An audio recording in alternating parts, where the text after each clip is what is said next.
Hello,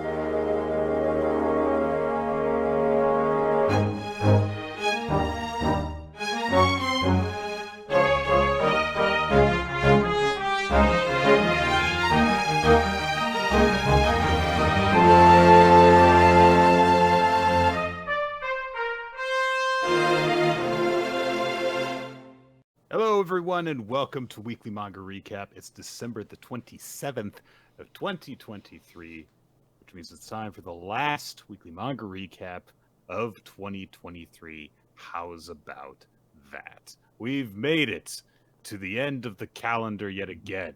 Yes. It put many pages in our way, but we fought through them all and reached the end. Yet again. Yes. There were obstacles, It's not always easy.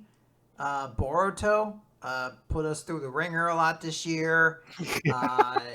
Kagurabachi, that's sort of, we survived. We survived Kagurabachi. That's what happened. We did not run away from that confrontation. No. We met it head on, defeated it, left it in the dust. Yeah. And it's done. It's dead, and we killed it. Yeah. This was us. We met it on the battlefield. This was like a Rocky movie. We faced our foe head on. This is like Rocky 3. Like, we were terrified, Clover Lang. But Mickey died, which was our taste. And we decided we had to fight this foe head on. And much like everyone remembers in Rocky 3, Rocky said, actually, I don't want to fight this guy. And he removed the fight from his calendar and remained champion. And cancel appointment. All right, that's done and dusted. Take that, Clover Lang, you piece of shit. They're like, he's still champ, right? No, he's not. Not champ. Fuck you. And they were like, well, what are we supposed to do? It's Rocky. We can't deny him. And that was why that's the best Rocky movie, Yeah, they didn't make any more after that, actually. Every other, there's been other Rockies, but those have all been by different studios, completely unconnected. They're like, so Rocky 4 has no connection to Rocky 3. It's just a completely... There's a robot in that. Yeah. Clearly, no. Yeah, it takes place in the future. Think about it. Alternate timeline. He ends the Cold War. Yeah. I mean, come on. They fight a country called the USSR. Look on the map. Do you see that right now? Mm-mm. Rocky 5, he goes back to Philadelphia and is broke again. Why would a franchise go backwards in terms of narrative progression? Okay, clearly not connected. It's like the split timeline in Zelda. We got to break down. It's a lot of work. See this. You don't understand. You have a roadmap. Ocarina of Time is this timeline. But contrary to everything you think, Majora's Mask is actually on the other timeline. The fact that the two shared characters is completely unrelated. That might actually be a true part. I have no idea about The Legend of Zelda. I was about to say mythos, but it's all more or less fan-created, right? Like, haven't the creators of Zelda kind of constantly refuted that there's supposed to be any real connection between the games? I couldn't tell you. Okay. Honestly, I think that it's shown up in some official books, like the timeline thing, but I don't know how official that is. So, oh, there's an official time. Wow, there you go. All right, that's exciting, Nick. Yeah. So anyway, Rocky 5 is when Link shows up, but it's not the same Link as in Rocky 2. So, because this one is like Zelda's his sister. So it's very different. Yes. All right. That's fair. I like that. All right. Let's talk about manga, Nick. We have so many. We should probably start talking about them. You do have a lot. We have My Hero Academia again this week after it was off last week. So I guess we'll start there. And what better way to start than with a literal baby? And yeah, it's baby who got blown up real good by Bakugo in the last chapter, repeatedly, in fact. And we start off with, all for one thing to themselves, like, I can still get it. I just need to get to Shigaraki, transfer over to his body, and I'll be good. And he admits to himself that the big thing driving him is that he just wants everyone's eyes on him forever. Everyone must look at me and worship me and stuff. Sure. But he's a baby. Yeah, he's he's a big ass fucking baby right now. Well, he's a regular size ass fucking baby right now. But yes. Well, he was a huge baby was the thing from a couple flashbacks ago. Yes. Well, I don't know if he was really big or if his brother was just malnourished. Ah, okay. He does look, even in this wide shot, he does look kind of big for a baby. Yeah. So, he's crawling along the ground, not doing so good. Bakugo is still on his feet, although, coughing up blood and everything still. And he realizes, like, shit, I just threw everything I had at this guy. And he starts to collapse. He's like, God, I just need a little bit more. He's clearly about to die. I just, damn it. And he starts to fall. And he remembers saying to his boyfriend that being able to keep standing through anything makes you crazy strong. And he plants his feet just as he's about to collapse. And All For One realizes, oh no, he's not done. He's going to keep on exploding me, and looks very scared for a second. Bakugo says, like, yep, almost lost my feet, but that's not going to happen. I got to have absolute victory. All For One resorts to the first quirk that he ever stole, his mom's quirk, launches the spine straight from his mouth, and can't even, like, talk now, just goes, wah! But it has to be translated. Yeah. I love the little details of, like, no, get away from me, stay back, wah, I'm gonna go with the old standby, the mouth spike. That's the way the babies do. Yeah. And for a second, it looks like he's managed to spear Bakugo in the face, but nope. He caught the spike in his teeth and also blew it up. It's like, there had to have been better ways to have neutralized the attack, but there was only one way Bakugo was ever going to neutralize this attack. And yes, catching it in his teeth, which we know he brushes regularly. We know that That's right. he explodes his teeth of cavities, basically, and then explode it after he's caught it. It's just very on point for the character. Mm-hmm. And All For One starts screaming, going, no, no, no, no, no, no, no, and also hate, as his body turns into a fetus, and he's fading. In his inner world where all the quirks are, there's a brief moment where Hawks says, oh, the stolen factors returning to their former owners. Would be a nice bonus for them, but that's not how it works. I was like, I get why they have to do it. I think this is the right call to, like, not be like, oh, once I've defeated that, everyone gets their quirks back. It is weird the way it's, like, started to be phrased. I guess it's not based on the way you would, like, lay out the pages. It's not meant to be like a cliffhanger, but for a moment you're like, oh, but then you, like, turn the page, you're like that. But in the book, it's not like a page turn, it's just the other side. You just be like, yeah, the end of it. It's just kind of a strange little bait and switch there for, like, a hot second. It is a little bit weird. The fetus turns into a zygote.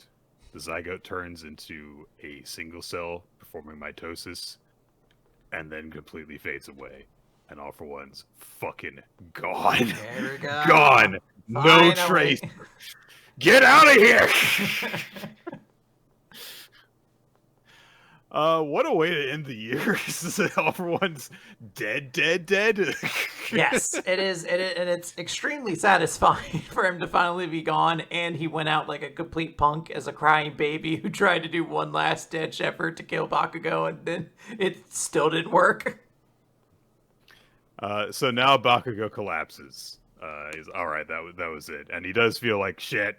Oh, I wanted to do All Might's pose, big dork that he is. But he's collapsed on his back. He still holds his fist aloft. He's like, "Go get him, Izuku." Okay. I'm gonna be frank. I don't know why we get the sequence that happens next in the flashback. I don't know why this happens here. I don't know what we learned from this flashback. I think that I've read it 4 times, and every single time my mind started to fall asleep while I was reading it because I was like, well, it's an action scene next, right? No, explanation of stuff. Like, oh, okay. It is, I guess, a reminder of the details. It's weird because, like, yes, we as an audience are able to be like, yes, I remember specifically about the school and how you were like, we have to keep them off the ground and all these little details. I guess it's just to like show the gravity of all of this. That like Deku knows that he's like, hey, once this guy gets to the ground, shit is bad, and that's where he is. So shit is bad. I guess just as a way to like kind of remind us of like the stakes of all this, and that Shigaraki's kind of the real danger in all of this because he has, he's kind of doesn't have any moral guidance anymore, right or wrong. He's just annihilation. We are basically reminded of the difference between Shigaraki and All For One, which is All For One is a fucking idiot who is selfish and obsessed with toying with people and making them worship him and toying with and all this stuff. Whereas Shigaraki just like, I've got a quirk that lets me disintegrate stuff, and I will disintegrate literally everything What if I in a miles wide radius. What if I just disintegrated everything? What if I just disintegrated the earth? Why not? So, and yeah, of course, this decay can spread out to who knows how far and can hurt people even in all the shelters that they're in. So they need him to not hit the ground, and he's on the ground. So we get into the fight between Deku and Shigaraki, which is the last thing to do in this massive battle that we've been having play out over the course of the last year or plus. Shigaraki acknowledges like, yep, my master's dead. Deku was thinking about how he's just barely keeping pace with Shigaraki at this point by using, half the quirks that he has through the lineage of One For All. But Shigaraki reflects like, my master's dead. Yeah, it's on me. I didn't kill that kid hard enough before. But yeah, I'm kind of grateful that I didn't. Yeah. So, Shigaraki goes for Deku, and Deku is able to slash through his fingers so that he can't grip him and use his decay quirk on Deku, even when like the hand lands on him. And Shigaraki's like, oh well, okay. But problem here is that he's somehow, through All For One, stolen one of the quirks in One For All. He's stolen an aspect of it, and Bando is the one who realizes it, that Shinomori and his danger sensibility have been stolen by Shigaraki. So now, this is a big problem because, like, well, shit, well, if Deku was just keeping up with danger sense, and now Shigaraki's got it instead, what's he gonna do? Yeah, and this is, like, probably the coolest one to take because of how dramatically it makes Deku seem a lot more vulnerable and then makes Shigaraki seem a lot more untouchable. You've basically given this super awesome, amazing bad guy Spidey sense on top of it, and now our hero, who just literally had his life saved by the danger sense quirk, is now without it. It's very suspenseful. So this does add a nice little wrinkle to the structure of the fight that's going to be going on. Right at the beginning of the thick of it. There's not going to be a lot we can cut away to at this point unless we, want to go into explanations of stuff that I thought we kind of established previously already. So, yeah. All For One's dead! Yay! I think that's cool. We are finally done with All For One. The long nationwide nightmare is finally over, or a long national nightmare, whatever it is. I'm not it's weird because I wasn't jazzed at all really for All For One. I thought he sucked and should get his punk ass kicked in a lot sooner. But I do find Deku a little bit more difficult of a protagonist to get behind than like Bakugo, who's just so full of personality. I still think it'll be cool, but there is a level of like, all right, that was a lot to live up to because I didn't give a shit about that villain, but Bakugo made that fight work. So now it's time to see if this Deku Shigaraki fight can live up to its, long-standing hype. It definitely also helped the Bakugo confrontation that definitely was like, this is the end of Bakugo's character arc. Yes. He fully realized he's fully realized the image of like being a top hero after a lot of people had put their faith in him putting it all together, and he did. Yep. And he did it after a big heroic sacrifice to protect Deku and everything. But it's like this entire time that we've had Deku here, he's just like the good guy, because all of his growth and all of his self doubt and stuff. We finished that up, a couple of years ago at this point. So now he's just kind of there. Yes. He's not going through any big things right now in this fight until we get to the point of him trying to pull off the thing of trying to save Shigaraki in order to end all of this. But right now, they're just fighting, and that's not really coming into play at all. Yeah. All right, Nick, let's talk about Undead Unluck.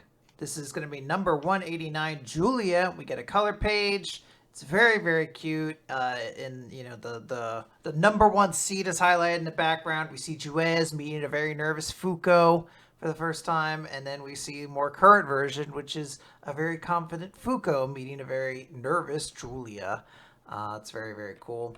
And they're striking the same poses as well. It's very nice. Yes, I really, really like it. There's a lot of cool sort of connection between these characters that we start to explore in this chapter. We open with Julia talking about a beautiful person she sees in her dreams who is strong and pretty, and sometimes it's like she's the princess of a story, and sometimes it's like she's the hero, but her presence feels somewhat fleeting, and we see different shots of sort of this core union team of Juez, Victor, Nico, Gina, and Void a couple times. We see them casually walking around. We see them in combat. It's a good group of people. But she's woken up out of her sleep by her roommate Anna, who, as I reread this chapter, I was like, does this fucking character ever get a goddamn name? And they do. Like 2 chapter pages from the end. They're like, okay, her name's Anna. So her roommate Anna is like, hey, you were talking in your sleep again about this, Juez person. And she's like, oh, did I say anything? Like, just, that you wanted a beer and just she's super cool and all these sorts of things. Like, Juez, Vic, something. I don't know. I guess those are names. But you should have a doctor check this out. It's kind of weird to have the same dream over and over again. And she's like, maybe. But I have a feeling it's a very important dream. Cut over to fancy school. I don't think they give it a name. It's a fancy school. And people are going around. Welcome to YA High. Yeah. Yes, exactly. It has a lot of Gothic architecture. The students are talking about teas and fancy business plans and all this sort of stuff. And we see Sean, who's like, this place reeks of rich people. And I'm like, fuck yeah, it does, Sean. Get the guillotines. We see that Sean, Gina, and Chikara have all been enrolled in this school. And they're like... Team convincingly teenagers, yes, basically. Team actual teenagers. And they're like, all right, our job is to kind of infiltrate this school and find this person. But, they're like, without Fuko here, it's going to be tough. And they're like, yeah, but we kind of know Fuko can't handle this after how she acted during Chikara's high school year. Yeah. And we see a shot of her trying to argue with Nico that she should be allowed on this mission. She's like, I can be a proper young lady too. And she has one eye squinting and her fists are closed. And he's like, no, clearly you can't. Yes, I can. No, you can't. So they're like, all right, well, how do we, prove it's her when her name and face are different and everything? Like, what are we going to do? And Sean's attention and Gina's are pulled away because they hear someone go, oh, I'm so sorry. And they see this girl who has a whole line of suitors in front of her. And the person who she's apologizing to is like, oh, no, I just didn't want to be a bother. And she's like, oh, no, absolutely not. I just can't see myself in any kind of serious relationship, but I'd like to still remain friends if that's okay with you. And she gives like this big, charming smile. And she's like, thank you so much for all the wonderful love letters. And Gina's like, wait, is this a line of people Blind people. who are giving her love letters? All right, kids, step right up, take a step your spot, and take your shot. You're gonna get. It's not gonna work, but line up. Line up for the line of rejection. She even notes, she's like, there's like 100 people in this line. This is crazy. And at that moment, they're like, hey, where's Sean? And he's popped up in the front of the line. And he's like, Sean Datz, I couldn't convey my feelings in a love letter alone. Please go out with me. And they're like, you didn't write one. And you're like, fuck you, Sean. He's so confident in his own. He's this shit-eating grin. He's like, you rich, spoiled idiots. You have no idea how to charm a person like this. A love letter's not going to do it. It's all about being a man and taking action.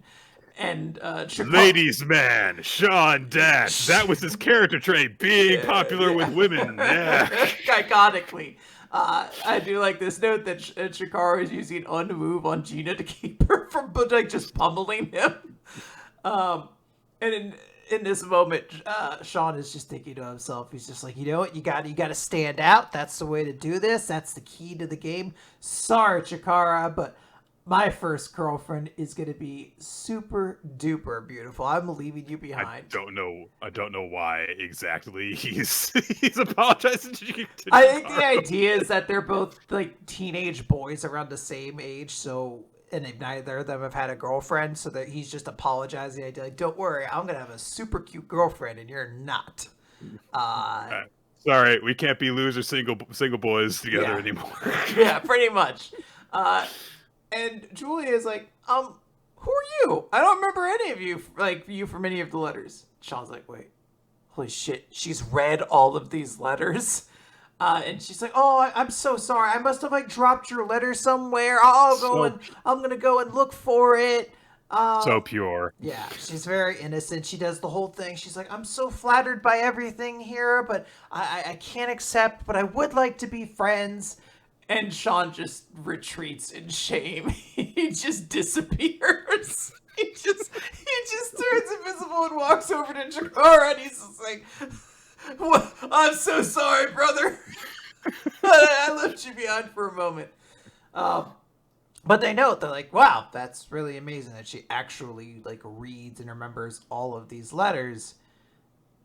It seems pretty likely that she's a good person, even though she just looks like an ordinary girl. Mm-hmm. And she seems really happy too, which kind of makes this harder, like, because we're going to be taking her away from everything. So that's not great. At that moment, though, she's contacted by Nico and the group, who are like, hey, things have changed. Investigation's off for a moment. We need you to leave the academy and reconvene with Fuko and the others. We cut away to Julia, who's training with her roommate Anna, and they're doing dueling. And Anna's like, damn, you surpassed me in no time flat. I knew you were a natural. And again, Julia's very nice. She's like, no, I owe it all to your training. And she's like, but like, is this like the best use of your time? Like, what about studying? I mean, didn't you say you were going to be a politician and that you were going to right all the world's injustices? And I love it because the version we see is she's doing the exact same face and pose that Fuko did when she's like, I can be a proper lady, where she's like, I know I can correct all the world's injustices. And she just says, she's like, I did say that, I guess. But the thing is, every time I hold this sword, I feel like I'm a little closer to that person I admire. And she's like, oh, what, you mean like the Jewez from your dreams? And, maybe you were a hot-headed swordswoman in the past life. And she's like, no, that's not what she's like at all. She's very cool, but I would like to understand how she became as strong as she did, to try to understand the vision of justice that made her so. And they leave, and I guess this facility is like in the woods. Yeah, like it's odd. Unconnected to the school, like very far away to justify. They get attacked by a monster, and no one from the school comes to help. So it's like I don't know exactly why this very fancy schmancy academy that clearly has like an official fencing club because she was in that contest Yeah. in the previous chapter. Why they have to go a mile off campus? Yeah, into the middle of the woods. It's not even like, oh, it's a separate facility. Like, we see them in just like a forest clearing. So like it's just like some building in the forest, I guess. But she's basically, oh, it's because she's like, it has to be done in secret. So I guess it's a secret training facility or whatever. Right. But they are both interrupted by a UMA rising up out of the ground. Nick, it is gold. And It is gold. I do like it. It says, sorry, brother, I'm first in line. This creature shows up. These two ladies are both like, what the fuck is this? It's like, perfect students here, brother. Tell me. And it does something which doesn't affect Julia, but it does seem to affect Anna. He says, I hooked one of you. Now tell me, brother, where in this school can I find unjustice? Juiz du arc. Is that how you say that? I'm not really sure. It's all Frenchy and stuff. It's all different, brother. And just like, wait, Juiz, why is that name? And she's like, I won't tell you, but I know the name. And they're like, Anna, what's going on? What's wrong with you? And she's like covering her mouth. She's trying desperately to not say something. And Gold is just taunting. He's like, what are you resisting for? Spit it out. Like, you're already a prisoner to my golden wiles. If this is enough, I'll just give you as much as you want. And it's literally just like leaking gold and like trophies and chalices and all this, you know, this wealth essentially is just leaking out of this creature as though it was like sweat or whatever. And you know, it's clearly getting to Anna, who's not able to control herself, and Julia steps in front and says, stop. I know her. She's this long-haired woman who wears a mask, but if you wish to know any more, you must face me, Julia Justicia, in a duel. Just what a great name of this character. I love reminding myself of it. And they're like, okay, but like, we gotta go. Like, you can't do this, Julia. Like, this is like a 30-foot tall monster. Like, surely we should escape and go find somebody. Yeah, level 8 fiend with an underwhelming effect for how cool his art is. Monster over here, is gonna kill you guys. Yeah, it's only like a 2200 8-star minion creature, and it's like just has an effect that's like something like, oh, trap cards can't be activated at the end of your turn or something. It's like, oh, if you remove a fiend type monster from your graveyard, then this card gains half its attack power until the end phase. It's like, yeah, but like, that's what, like, at best it's gonna be like 4,000 attack. That's not very high to start off with. Come on. And then it's like, what, it's just gonna go back down to not having very high attack during your opponent's turn, so it can get run over really easily. Come on, guys. And no destruction protection. Come on. Can't do that these days anymore. Well, Gold has agreed. Says, you got yourself a deal. Immediately raises his weapon to go crush her. Because she is saying to herself, look, if I can't stand up for my friend in a moment they need me, then what even is justice?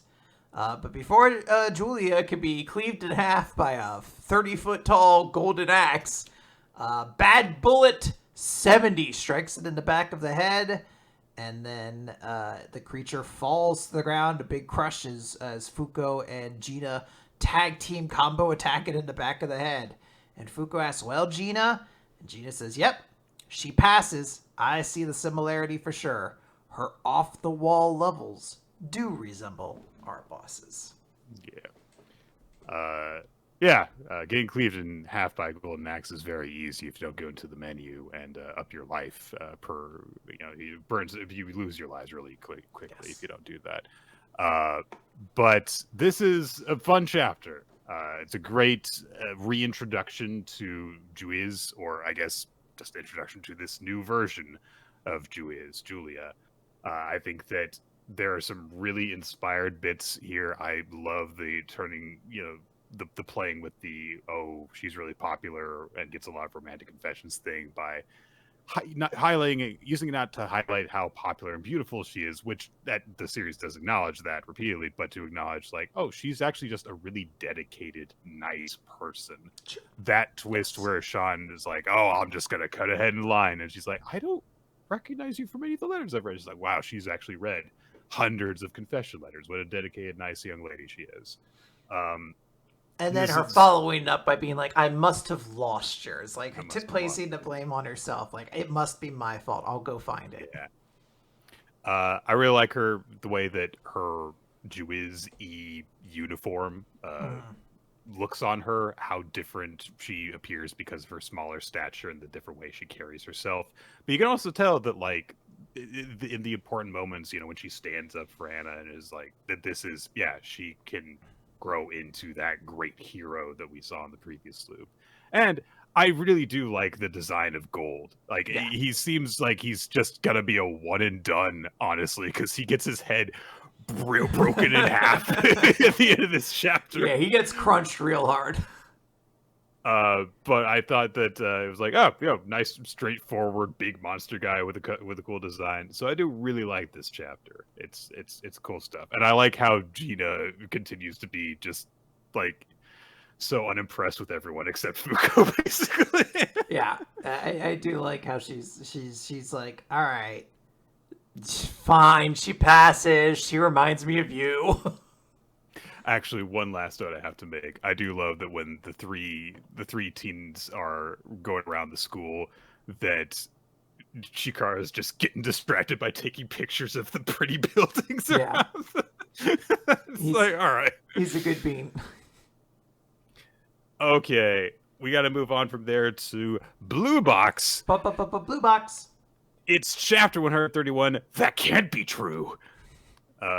Featuring a picture of Chinatsu looking cute, but honestly looking kind of drunk in that Santa costume. I thought she looked so sad, which really primed me to think this was the chapter she was going to lose at Nationals.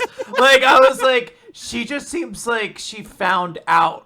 Like, they're like, hey, wear this Santa suit. And she's like, okay. By the way, you're losing in this chapter. I wasn't even going to go there. Like, they were like, hey, put on this Santa suit. She's like, okay, but like, won't Santa be mad? And they're like, there is no Santa. And she's like, what? And then they took the picture. Like, she was like, she was just getting ready to take the hat off because she was so disappointed. It's like, no, take it now. No. So Taiki, having been given permission to go and see his girlfriend's really important basketball game, is going to see his girlfriend's really important basketball game. It's raining outside, which is always good. Definitely not ominous in any way. He runs into Matsuoka, who says that, oh yeah, we're also doing our tournament. We won our game. Yeah. And he says, yeah, let's go watch the girls' game.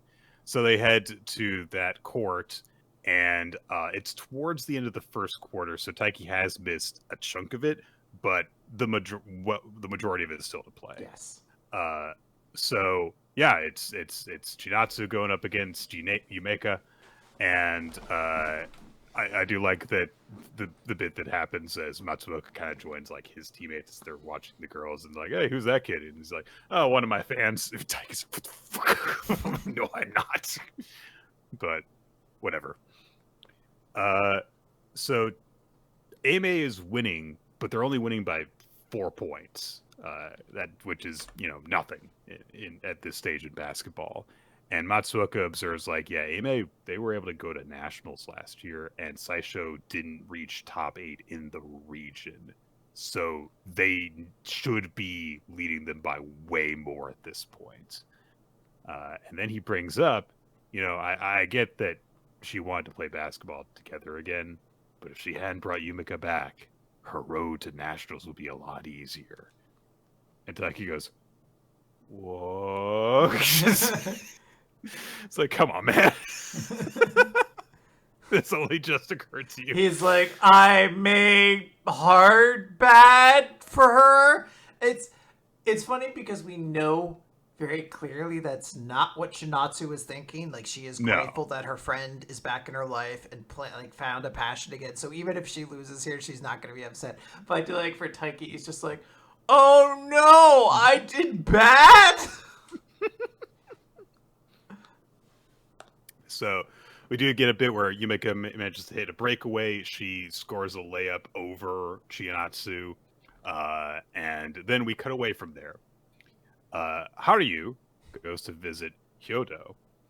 And I do like that Hyodo makes a little jokes like, this isn't Aime's gym. It's like he's just the third guy from the team who's coming here. Fourth, if you count his sister. Yeah. But Haruyu just says like, yeah, if you've been taking care of my juniors. Hyodo says, yeah, you've been taking care of my little sister. Not really. I don't interact with her. She's in a different club than me. He's like, we don't play each other. I have no involvement with the women's badminton team at all. I just know of her.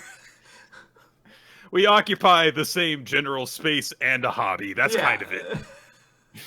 It's really more of a Venn diagram than we know each other. Yeah. Haruyu demands that Hyodo practice with him. And Hyodo's immediately disappointed. He's like, what, you just came here so that we could smack some shuttlecocks together?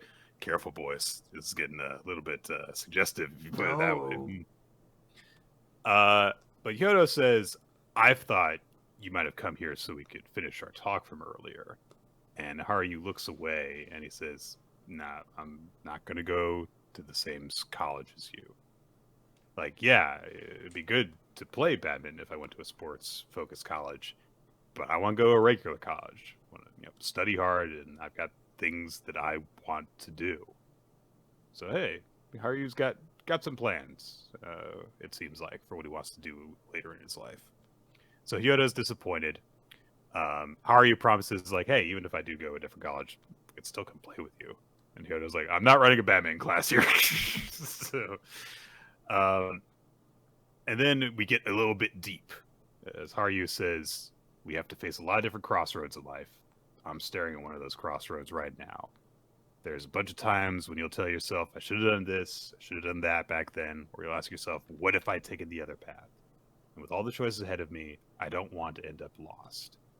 That's why I won't lose, even to a student of yours. And he's smiling confidently and happily when he says that. I do. This is the thing that I liked a lot in Haikyuu, which was just eventually kind of focusing on the idea that like high school sports is like a very cool and like fun thing that should is rewarding as like a part of your life, but you shouldn't go into it under the presumption that it is going to be the entirety of your life. And the idea that Hyodo is like, I want to go to nationals and prove I'm the best player, and then I'm going to go to school. I'm not going on a scholarship for another thing. I'm not going to go for the Olympics. I'm not going to, so, yeah. Yeah, I just think it's just a healthy mindset to show in these sorts of series. Yeah, it's absolutely great to have characters that are all about, like, oh, it's my dream to go to the top of the world and stuff like that. It's also nice to have a character who's just like, I'm going to go as far as I can right now, and then I'll be done. Yeah. It's good to have both. Cut back to the basketball game. Yumika gets a good assist in, and everyone's like, oh man, she's just going crazy right now. She's scoring, she's getting the good passes in, she's controlling the pace of the game. She might lead an upset here. And again, Taiki starts thinking about what Matsuoka said, like, oh man, if Chinatsu hadn't brought her back. But now he does think to himself, like, that's not true. That can't be true. Yeah. And we get some more action focus as Chinatsu receives a pass. She has to shoot over Yumika, and the ball hits the rim. But who should be there to help out but her friend Nagisa? She gets the rebound and tips the ball in, and they get a score there. And Nagisa kind of comes over to her, gives her a pat on the back. It's like, yeah, keep the shots coming. And Chinatsu looks over towards Yumika and thinks, I don't want to have any regrets. And that's why, of course, it was important for Yumika to come back. It was like it would have been incomplete for Chinatsu if she hadn't. So it's okay, Taiki. You didn't do a bad thing. It just might be, yes, it might be harder for Chinatsu to win this game, but it's okay.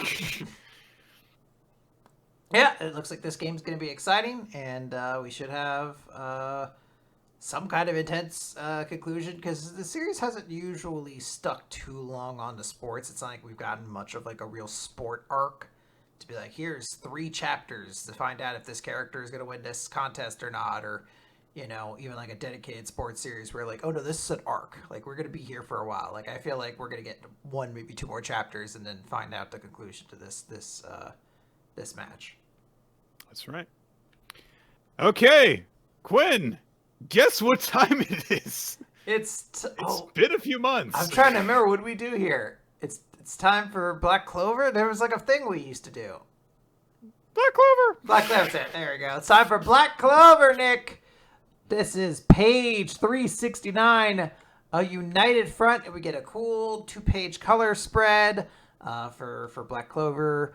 Having its chapter out, and I really, really like the use of color in this one. Black Clover always has like fun colors when it gets to kind of utilize them, and I love Yuno's green and the blue off of oh my gosh, I'm forgetting his name. Lucky's lightning, or just Luck's lightning. It's Luck, yeah. Yeah, a lot of cool colors. The purple, like the deep blues of Noelle's outfit, good stuff. So last time, Yuno and Asta are teaming up. They're going to take out Lucius and become the Wizard King. And they say in unison because they're very, very cool. So they start fighting. That's like immediately where they start. And they're like, I guess it's 2-on-2, huh? Because there's 2 versions of Master Lucius there. And he says, no, it's 4-on-2. And 2 more of them show up. And they're like, yes, Asta, you may have come back alive, but there are several dozen angels here. 3 archangels and 11 of me. I still have the advantage. So there's a lot of different factors still going on here. There are 11 of him, 3 archangels, which I believe are like the characters like Aesir and stuff like that, who are out there that like, Morris, and then who's the last one? Morgan.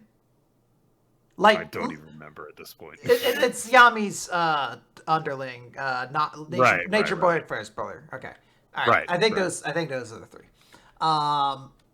So we get a little bit of a flashback because previously all the Black Bulls got little anti-magic added into them. So they're all looking at the fact that they have anti-magic in them, and Ichika is like, "Are these people okay? Like, what's going on with them?" Because they're all being goofballs. And Magma's like, what? Who's this person? She looks kind of snobby is the term he uses. I mean, yes, she does. Yeah. She has a little bit of a low face. Oga from Green's kind of expression. Get along great with her, or they would hate each other.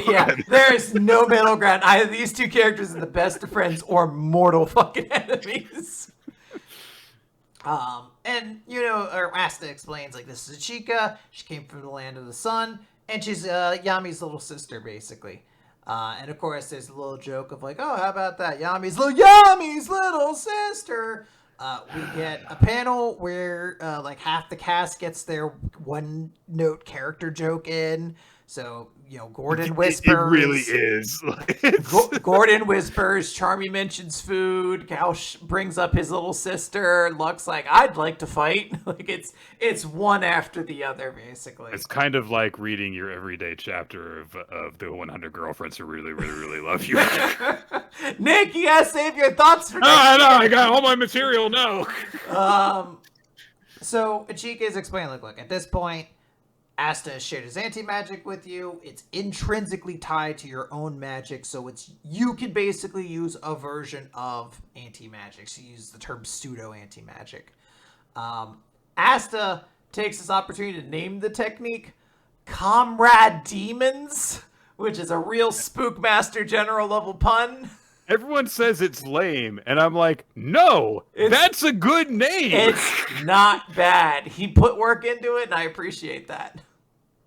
For Asta, that's a good naming convention. Yes. Comradimans, yeah. Everyone's like, what? That name sucks. But we see in the present as Luck is bouncing around and he is just ripping his way through angels along the way. He uses his ultimate magic, Black Lightning Battle Fiend. And Ichika, in sort of still the flashback, there's no black border around it anymore, but she's like, look, the anti-magic in you is not infinite. The more you use it as a group, the less there will be. So depending on how much you use it once, you might only have enough for just like one or two big attacks. And Luck is just like, nope, doesn't even matter. If I can kill all of them before I run out, then it'll work just fine because I'm the best. Everyone sucks but Luck. And one of the Master Lushes is like, the angel's numbers have dropped so fast. Is he cloaked in anti-magic? Perhaps I should deal with this person. But before he can, Magma sneaks up behind him and throws a fireball at him. And it's coming at him. And it's noted that it'll, like, as it passes by him and then turns to come back at him. And it's like, yes, my magic hones on massive magic. And the fireball's coming towards Master Lush. He sticks out his hand to intercept it with the spell. And the fireball goes underneath, and he's like, yeah, you can't block it with the spell either. Like, it's super cool. And it blows up, and Magma takes this opportunity to use his flame magic soul chain, and we get a combination. It's a dark black flame magic soul chain team deathmatch, where he and Luck are chained with this Master Luscious copy and some random ass angel who immediately Luck destroys. So do not worry, I shall be the valuable partner who sets up your strategy. Yeah, this is some real. You're just the big guy in the tag team, and the other guy does all the hard work, the workouts guy. And they're like, all right, you're down. I gotta actually do the match. It's a very backwards booked tag team match where it's like, all right, we gotta take down the big guy, and then they just do. So, like, we must both hit our finishers on him. He's pinned immediately. Well, shit. Oh fuck, this is bad. So Master Lush is like, oh, my vast magic is split amongst the three of us now. So Magma and Luck take this opportunity to beat the shit out of him, basically. They're very, very strong, and they're good, and they're coordinated, and the anti-magic is preventing Master Luscious from regenerating. And they're just kind of chipping away, but they're also burning through their magic. So he's like, if I just survive them, then I will win. They both used up half of their anti-magic. But little does he know that your Magma and Luck, they're battle buddies. They're crazy. They're complete idiots. So as long as the other one is around, they're motivated to keep going. Like, they're not going to get tired. So they have this whole, half plus half equals full power logic, and they're channeling magic between each other, and they activate the black flame, black lightning, exploding cannon. And Nick, it killed him. Master Luscious is dead. He's so dead. he is evaporated. He is just a head and a hand at that point. Yeah. So that Luscious is very dead. Yes. So you got 10 more, buddy. Yeah, just 10 more of them. So Asta says, which one of us has the advantage now? As Luck and Magma do a little fist bump. Excitement. Look, I don't know if like is the right word for how I felt about this exactly, because this is a Black Clover chapter. It was nice to have it back. It was nice to have this pace in it. Like, look, if the way that Black Clover goes now, where it's like gonna get like one chapter every 3 months, because it's like a quarterly magazine that it's in now. If we get just one villain being defeated every chapter that we get at Black Clover, highlight a different member of the Black Bulls, have Noel beat Asher in one chapter, whatever. It'll be fine. It'll be a fine pace to set things at. It'll keep things going for a couple of years, and Tabata will be a lot healthier for maintaining that pace. So we're gonna do that. I'm fine with that. I'm not going to be super pumped for it, but I've never been super pumped for Black Clover. So this is fine, I think. Yeah, it's pretty cool, and it was nice getting to see the soul chain magic again. That was probably one of the coolest moments of Black Clover's last big, saga arc, whatever you'd call it. Seeing it again, like an homage to it. I mean, I shouldn't say homage. It's literally the attack again, but as a tag team. But it's twice. It wasn't as intense the last time. Maybe because the chapter's longer too. Like maybe it would have been split in half and been 2 chapters otherwise. But yeah, it was cool.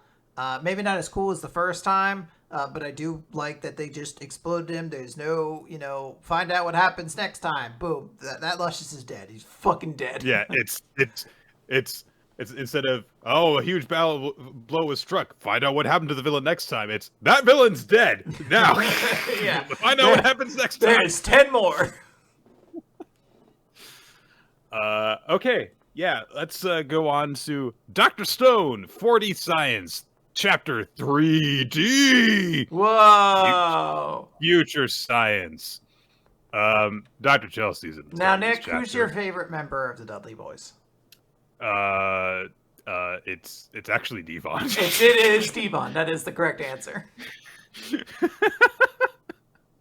Why you ask me that? I mean, you 3D, chapter 3D. I really like the idea. You're just like, I don't know, who's your favorite member of Edge and Christian? Like you just start throwing out random.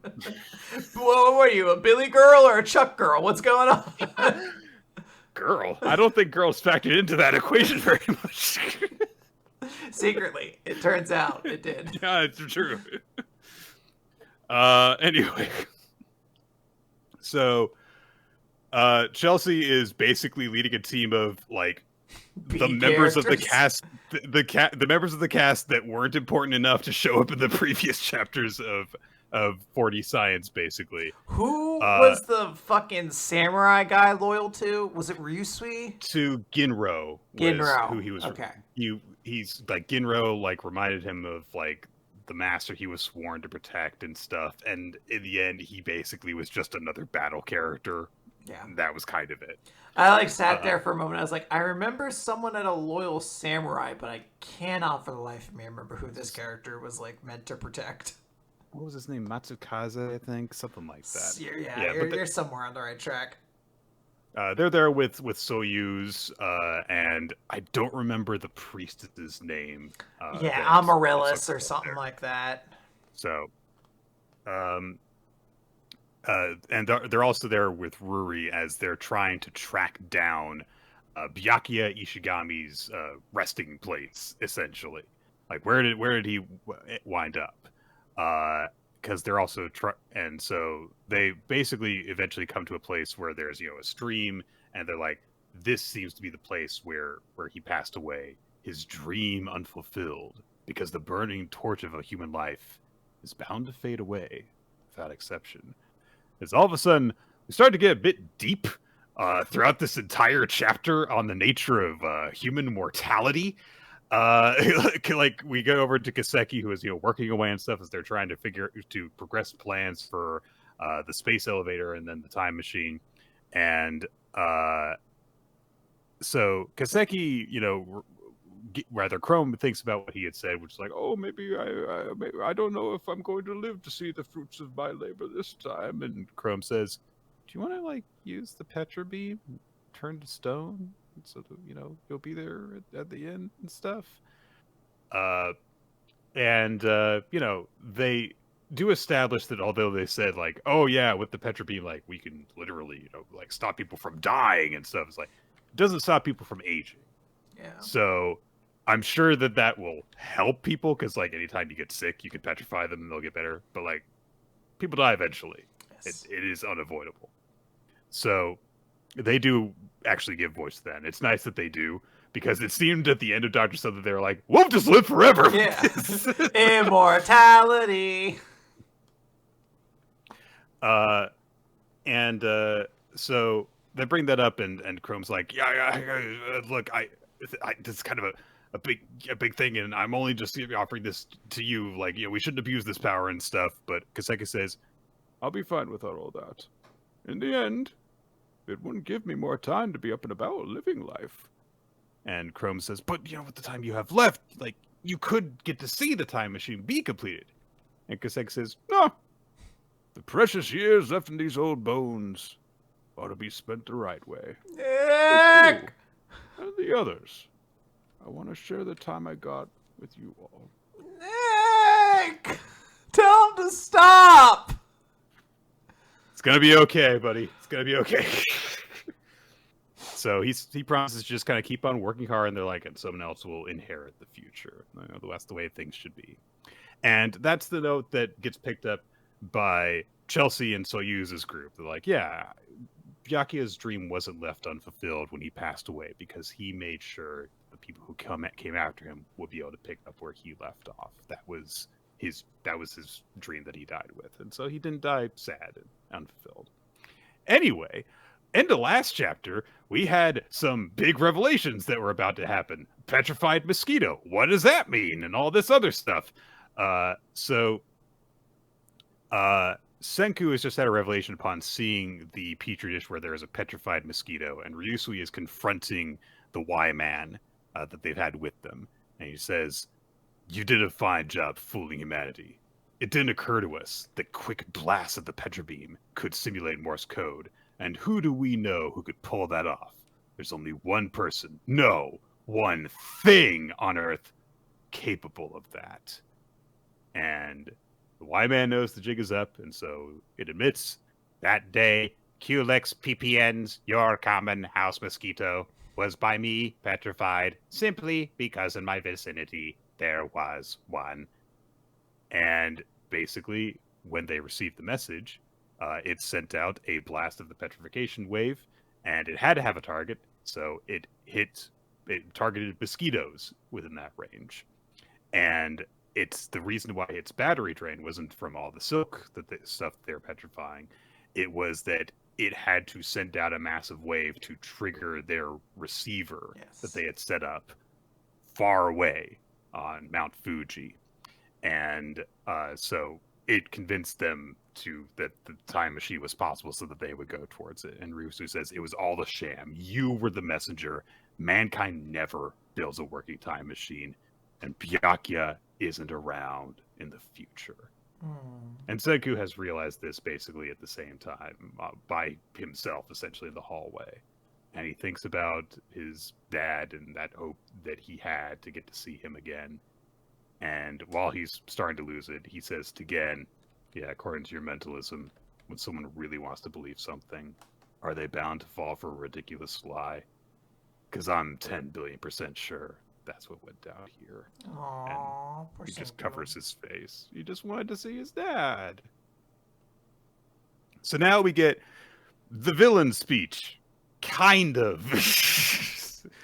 Because, Y-Man does look very, villainous in this moment. There's a lot of emphasis on the device within his capsule. And he says, was it not entirely logical? Brought together as one were all of you, by faith in falsified future correspondence. Imploringly do I demand that you at no point divulge this secret, please. The spurring on of humanity's science will from such action result. During my eternal existence, I can then one day behold the time machine. So he needed them to have something to believe in. That was why. Yes. It wasn't like some big villainous plot. It was like, I need them to try and do it. And Ryusui vows yeah, I'll take this secret to the grave. Because I'm sure that, this would really affect Senku and he can never know. No, actually, I should tell him everything. This immediately is like, no, I've got faith in Senku. I need to tell him everything. Actually, yeah, that's the way better idea. It's a great moment, and I do appreciate where sometimes someone leaves the big frustrating note of no, don't do the frustrating thing. No, I shouldn't do that. Okay, good. I know what would be more interesting narratively. But I also know that as a character and a human being, I would do this. Yeah. And so he's like, yeah, I'm sure that Senku would pick himself up from this. That's the Senku that I know. And he goes out to tell Senku as Senku comes into the lab, having figured it out on his own. So it's a nice, sort of sequence that all goes together. So now Senku confronts the Y-Man, and it's like, okay, I get it. You're responsible for everything. That all makes sense. You had a nice sneaky plan. It all makes sense. Got it. And the Y-Man's like, do you imply a problem? Benefit has been had by all. And Chrome's really upset, of course, because he's like, fuck you!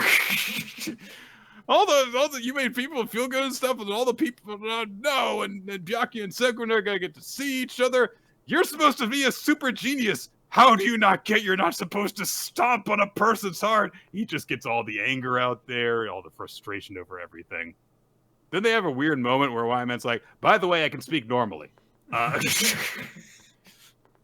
it's like, it makes sense, I guess, that, they were able to communicate complex thoughts naturally when they had the long distance communications during the main series and stuff.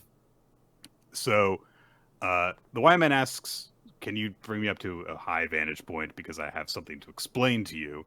And as they're going on their way up towards the space elevator test site, it's now pouring rain. It's all very sad and morose. And the Y-Man says, what you humans call heart and emotions are mechanisms to ensure and preserve social groups, no more than complex programming. And I do like how Chrome's like, fuck you! And Senku's like, he's correct. That is what they But the Y-Man says, as a machine life form, I am quasi-immortal, unlike you all, who are doomed to die someday. Once you're gone, these times we share will be lost to me for all eternity. Imagine having circuitry that enables emotions and matters of the heart within a being with everlasting life. It's all just too unbearable, and the rain's pouring over his capsule, and because they drew a face on it, it looks like it's crying. Mariah the robot gets to cry one more time for us, Nick. Although I believe the implication there was that the robot itself was actually crying, not here to be like, we are mimicking the emotion with the effects of rain. I believe Mariah the robot actually did shed robot tears. It was a little bit dumber somehow. And that series actually had time travel, so. That's what they should do. They're like, actually, Senku, have you heard of the microwave that sends Jump back in time? If we just write issues of Jump, Byakuya will have the inspiration, Edie's. So the rain starts to clear up as they reach the peak. They're able to look out over the horizon, and the Y-Man says, I'm about to switch the emotion circuit off. Keeping it on is too painful. How can anyone live like this? But before that, while I still have these thoughts and emotions, I wanted to map out Treasure Island in all its beauty. And Senku's like, well, why'd you want to do that? And the Y-Man says, goodbye for all eternity. So he's still fine. He's just like, I guess, going to act less emotional now. Yeah, I guess he's going to be back to the clinical robot version that right. we've known. I say we've known this character. They introduced this robot like the second to last chapter of Dr. Stone. All the good times we've shared together with emotional Y-Man robot. So emotionless Y-Man robot reports, my emotional version has a message for you. I don't know why I didn't just say this part before turning off, because I'm just saying it now. But anyway, the humanity I've witnessed will without a doubt construct a time machine one day. Since I'll live forever, the moment the work's completed, even if that happens to be thousands of years from now, I'll make a point of actually shooting the Petra beam into the past. It's an eternal promise. The one real way I can atone. And the location where I'll send the Petra beam is directly over Byakuya Ishigami. So now things are different. So the efforts to find Byakuya are changing. We cut over to that group that was exploring as like Senku and Gen and the others join up with them. And so they're like, okay, so if he actually sent a beam into the past, then the proof that we need to have is where Byakuya would be buried. So, and they clearly would have moved his body somewhere. Like, you know, if they had turned him to stone, what would have happened? And so they're like, okay, let's think about this logically. He goes out and stumbles in the river and falls over dead and stone. He would have been treated like he had some sort of awful disease, and they would try to cure him, but eventually they would have realized, like, he's dead. Yeah. They would have buried him somewhere. So they go to the grave marker that they know of from before, and they are start digging it out with the power team and everyone. And Chrome does say, it's like, well, but what if Byakuya really did get petrified? What would have happened to all the platinum that he collected? What if, wait a minute, what if we all poof out of existence because this happens? And so they're like, ah, yes, a time paradox. Yes, in that case, you know, it would be as if you never existed at all. And Reese is like, yeah, I guess the truth is we don't know what's going to happen. So let's discover the rules that make it all work. It's like, fuck it, let's just do it. Let's do it, yeah. And so they continue on working, and they reiterate, you know, the big theme of Dr. Stone, which is like, we just keep on making effort, we keep on moving forward. And there's a cool full-page spread where Senku, like, is approaching the burial mound where all of his friends are all working on it. And he's got a bunch of shovels with him. He says, we're going to keep on searching for rules and principles behind the inexplicable. That's all that science really is. There's just a nice little moment here where Taiju looks at his buddy, and he's smiling and proud of him. And so they continue digging, and they break through into something. As Senku says, I say, get excited. And that's our chapter. We're going to find out, I guess, if Byakuya was petrified and if time travel is really, really real in this series next chapter. Yeah, we shall see. It was a fun little chapter this time. I like the idea of, like, why may it be like, actually I have emotions, but I'm removing them because it's gonna be too painful. Goodbye. God, how do you people do this? I heard Kaseki is just going to let himself die. That fucked me up. I don't want these emotions anymore. What do you mean? There may never be another season of Glow. That's bullshit. Oh, wait, people are saying it's a 3-chapter series. I thought it was 4 chapters. It's called 4D. It's called 4D. It does say the end at the end. I guess you're right. All right, I guess, yeah, presumably they find... Damn, that's a fucking ruthless way to end this shit. I heard that they're going to end this series without having a proper sense of closure. That's fucked up. What the fuck, dude? I didn't even realize that. I just assumed it was going to be to be continued at the end. And it says the end. Oh, well. I mean, I get why. Like, I do understand the idea of 4D and they're playing with time. I just thought if you were also going to call the chapters 1D, 2D, 3D, you would end on 4D. It's like when we covered the 7th Tower in the bonus episode, and I had to, like, explain to you, no, there's only 6 books in this series called the 7th Tower. Each book deals with the tower. 6 books, 7 towers. Like, what the fuck? All right, Nick, we gotta talk about Kaiju number 8, but it's chapter 99. 99! This is where it gets good. Yeah, so we get a cool cover page of Kaiju number 9 with all of his just really powerful but really generic looking kaiju behind him. And he's gotten Mina Ashiro. He's gripping her throat. And he says, without Mina Ashiro, humanity will have no way to stop my army. So he's getting set to absorb her. Kafka is trying to get to her, but of course, as has been established, there's just an army of kaiju separating them, and they're putting everyone around him in danger. He can't leave them at this point.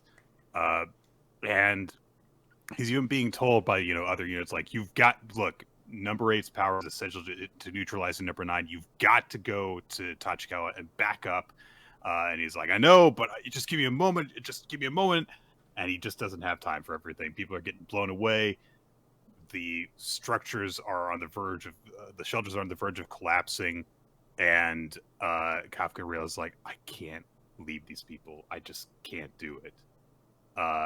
And meanwhile, everyone's witnessing that, hey, Mina's got to get freaking killed by this thing because Kaiju number 9 is broadcasting it all for them.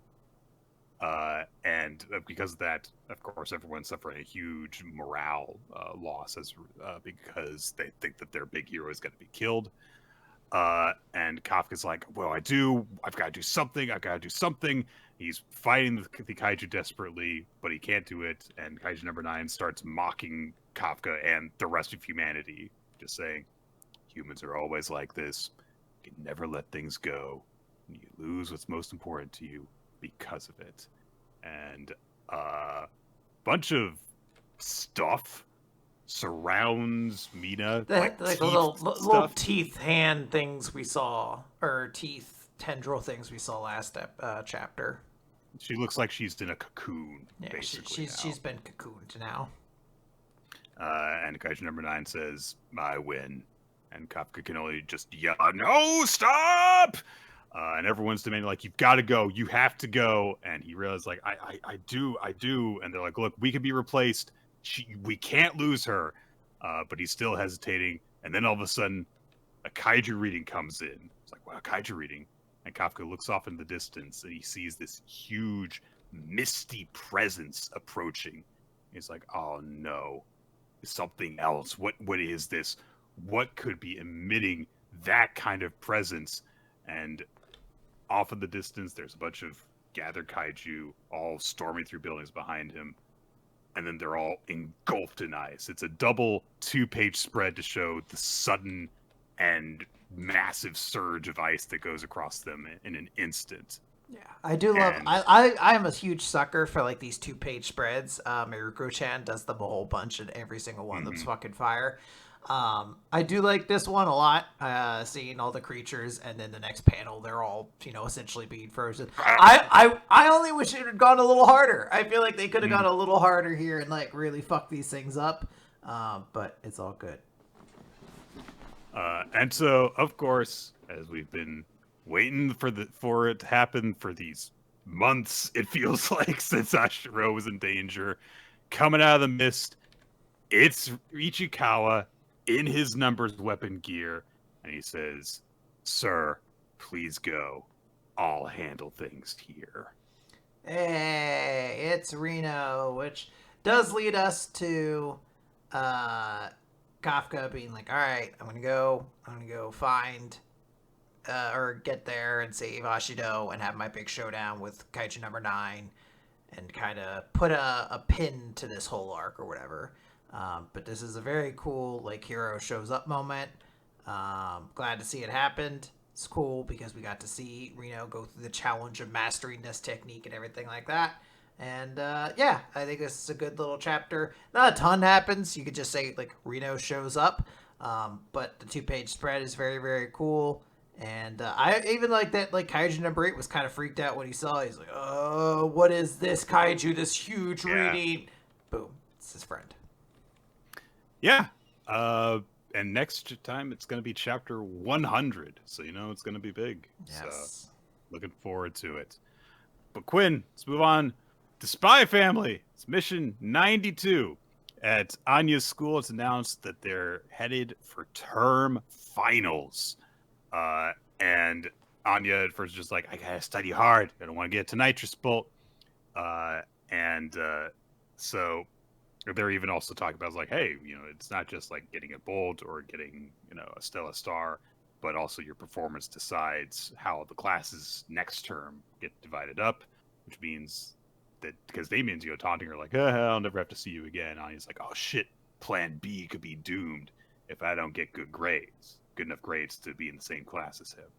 So I've got to not just avoid getting a Demetrius Bowl, I've got to ace my tests, but I don't know how to do that. She even goes over the fact that her reading people's minds plan isn't working out because when she's in the middle of a test, she can't focus in on one person. And even if she finds the person who does know the answers, they'll like move on before she can read their mind and get the answer that she needs. So she's like, I got to figure out the answers for myself. Luckily, I am a genial, so I know I can do it. This was a real Rugrats ass chapter for Anya. Like, you had to really like pick up like, what is she saying? Oh, okay. She's saying circus, but she doesn't know how to. I get it. Okay. Right. Lloyd is also thinking about this, and he just to establish, like, look, all of the cheating plans and stuff, we've used them all already. He's like, I could try and change her scores and stuff, but they've really improved security since that weird spy I came across before fucked everything up. Daybreak strikes again.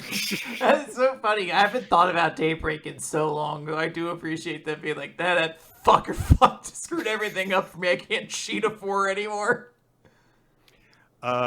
They established that for whatever reason, like, Anya's like pretty good at classical language, and they don't really say why, but he says, like, if she gets really good at that, she could actually earn a Stella Star out of it. Anya wakes up and greets her papa and is like, oh, it's really cool. It's so funny. He's going through this whole thing. He's like, oh, is my child going to be smart enough to do this? Oh, she has such failings. We have to avoid it, Bolt. Oh, but there's a singular ray of hope. She's good in this one subject. She's so good, she could even earn a star. Perhaps we lead with her strength, and she can truly overcome this challenge. Oh, look at all this snot! Look how big my boogie is! She terms her really long string of snot the longest string of snot in the history of the Unicycle verse. Maybe I can earn a Stella Star for being the Eden Academy Master of Snot. It's a snot anaconda, a snotaconda. Yes, it is.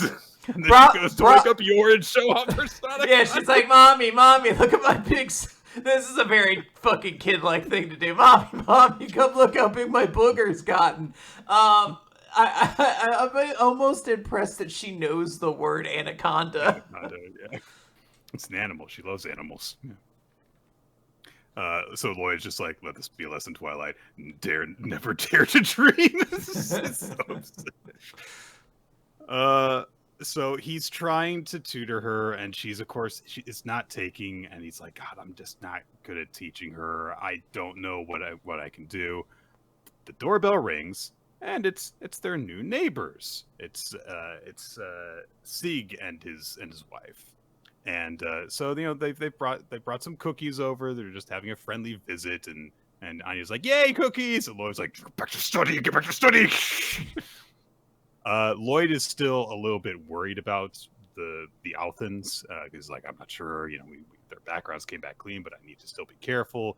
But they all sit together to have just a nice little visit. And they're kind of talking about stuff. They ask some very innocent questions, and Lloyd and Yor almost kind of fuck up. Lloyd's like, "Oh yeah, we have an agreement. I mean, yes, we're married and love each other. Love being married legally, which is what we are, and doing things that married couples do, which don't even need to be named. Yeah, they're so normal. They're so standard that everyone knows them. Why would we even bring them up? Yeah.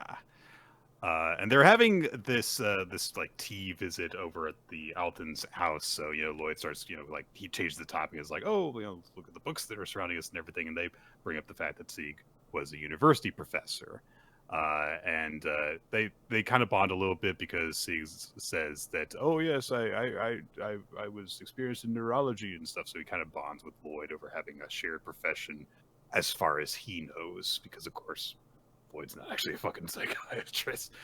And they go over all this stuff they knows, and he's like, oh, you've got all these books about classical language, and Anya brings up like, oh, I'm trying to get the top classical language test score. And so he's like, oh, I used to be quite the lecturer back in the day. And Anya's like, oh, so if I study here, can I get cookies? I didn't say that. So Lloyd's like, yeah, okay. If you're not troubled by it, then sure. So Sieg takes a very nice approach. He says like, oh, do you have any books that you like? And I was like, I like Spy Wars comic books. And Sieg says, oh, well, I believe I purchased the first volume to discuss it with my students once. Look, it's a first edition. And I was like, you're kind of cool. Yeah, she's like, you rule. So they start going over it together, and Lloyd's observing them. He's like, fuck. He's really good at this. He's also like, no.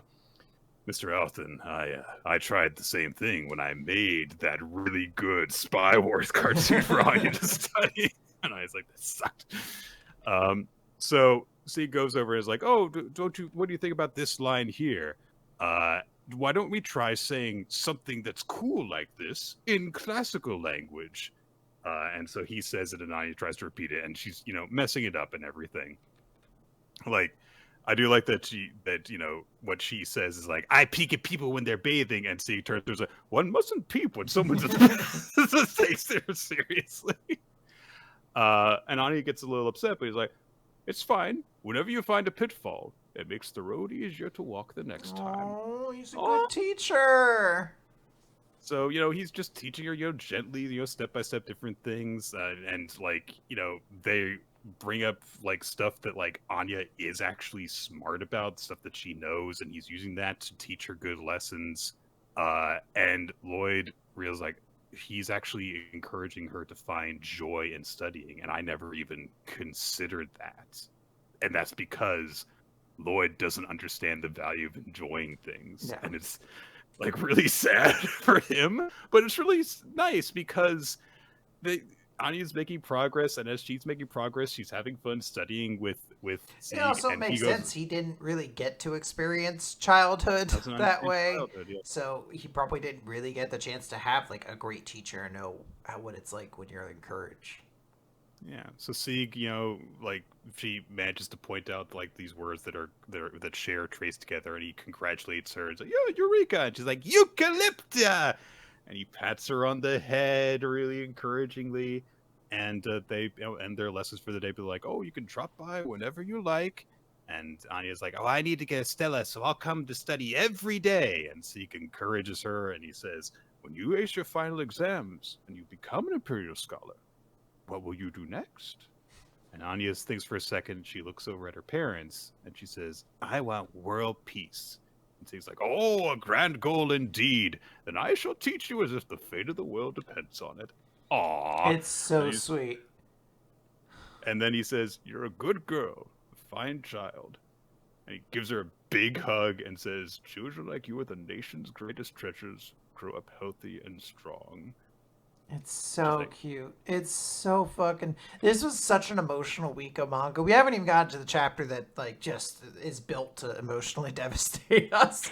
But, like, this chapter is so, so cute. Yeah, so,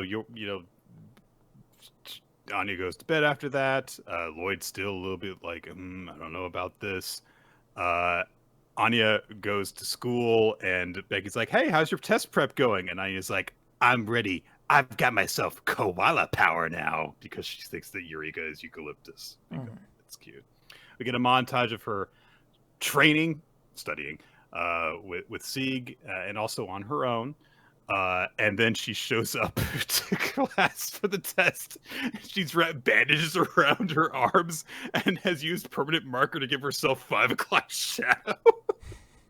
And she's like, "I've mastered the art of classical language. I'm going to nail that test tomorrow." Why do you look like that? I want to look like I've overcome rigorous training. Good for you, Anya. She goes to school like this. I love it. I really do love that she goes to school and they're like, why do you look like that? Why do you have facial hair? And she's like, "I drew it on with marker and it won't come off." And they're like, "All right, what do we do now?" And she takes the test and she gets really intense, and we cut ahead to 5 days later as the results are being announced. This was a great chapter. Fucking love this. It's cute, it's funny, wonderful bonding between Sieg and Anya, and made my heart weep to see them getting along. Yeah, this is really good. I've obviously said on this podcast many times that like the encouragement of children through teaching is like one of those passionate things, and seeing like good teachers like just melts my heart. It's like a shot through. That's why like great mentors are so awesome. This is a chapter about like how important it is to be a good teacher, and it's very very sweet. I love Sig's hug to Anya, and it's just great all around.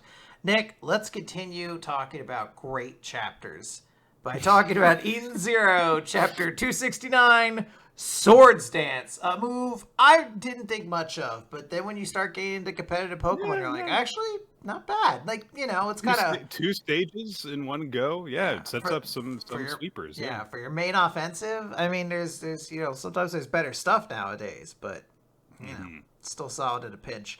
Don't doubt the importance of that in a baton pass strategy too. Very true.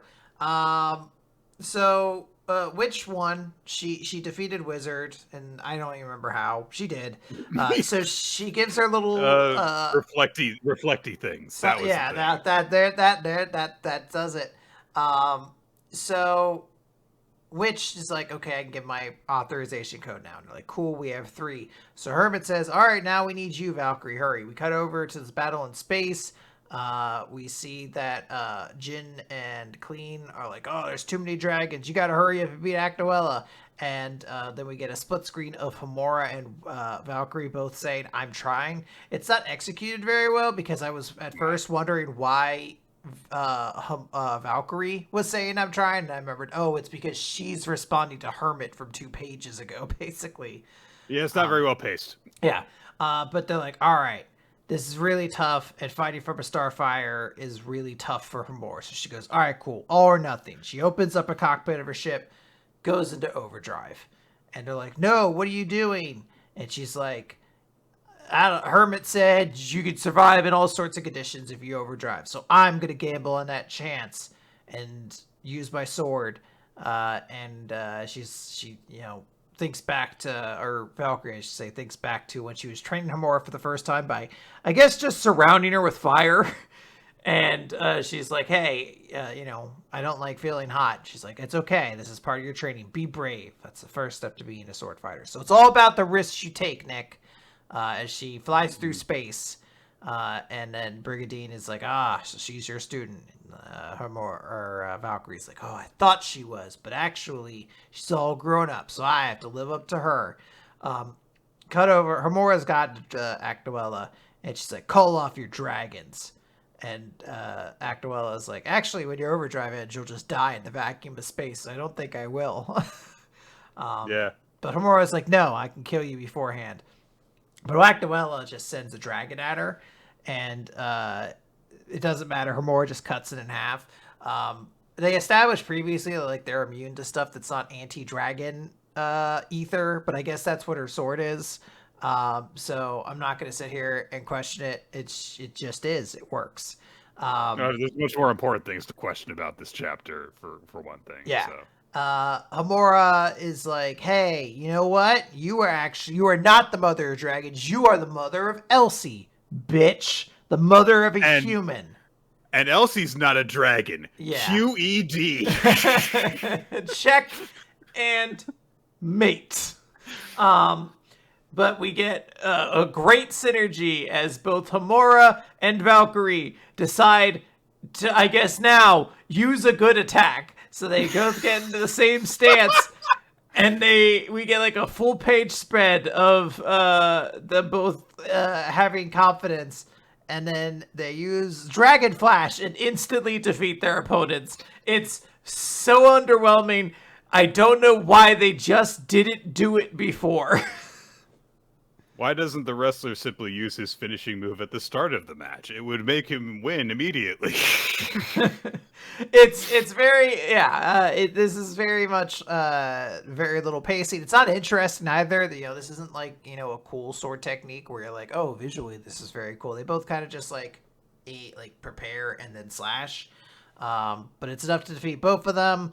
Homura exits her overdrive, and Valkyrie grabs her and puts her back on her spaceship before she'll die in the vacuum of space.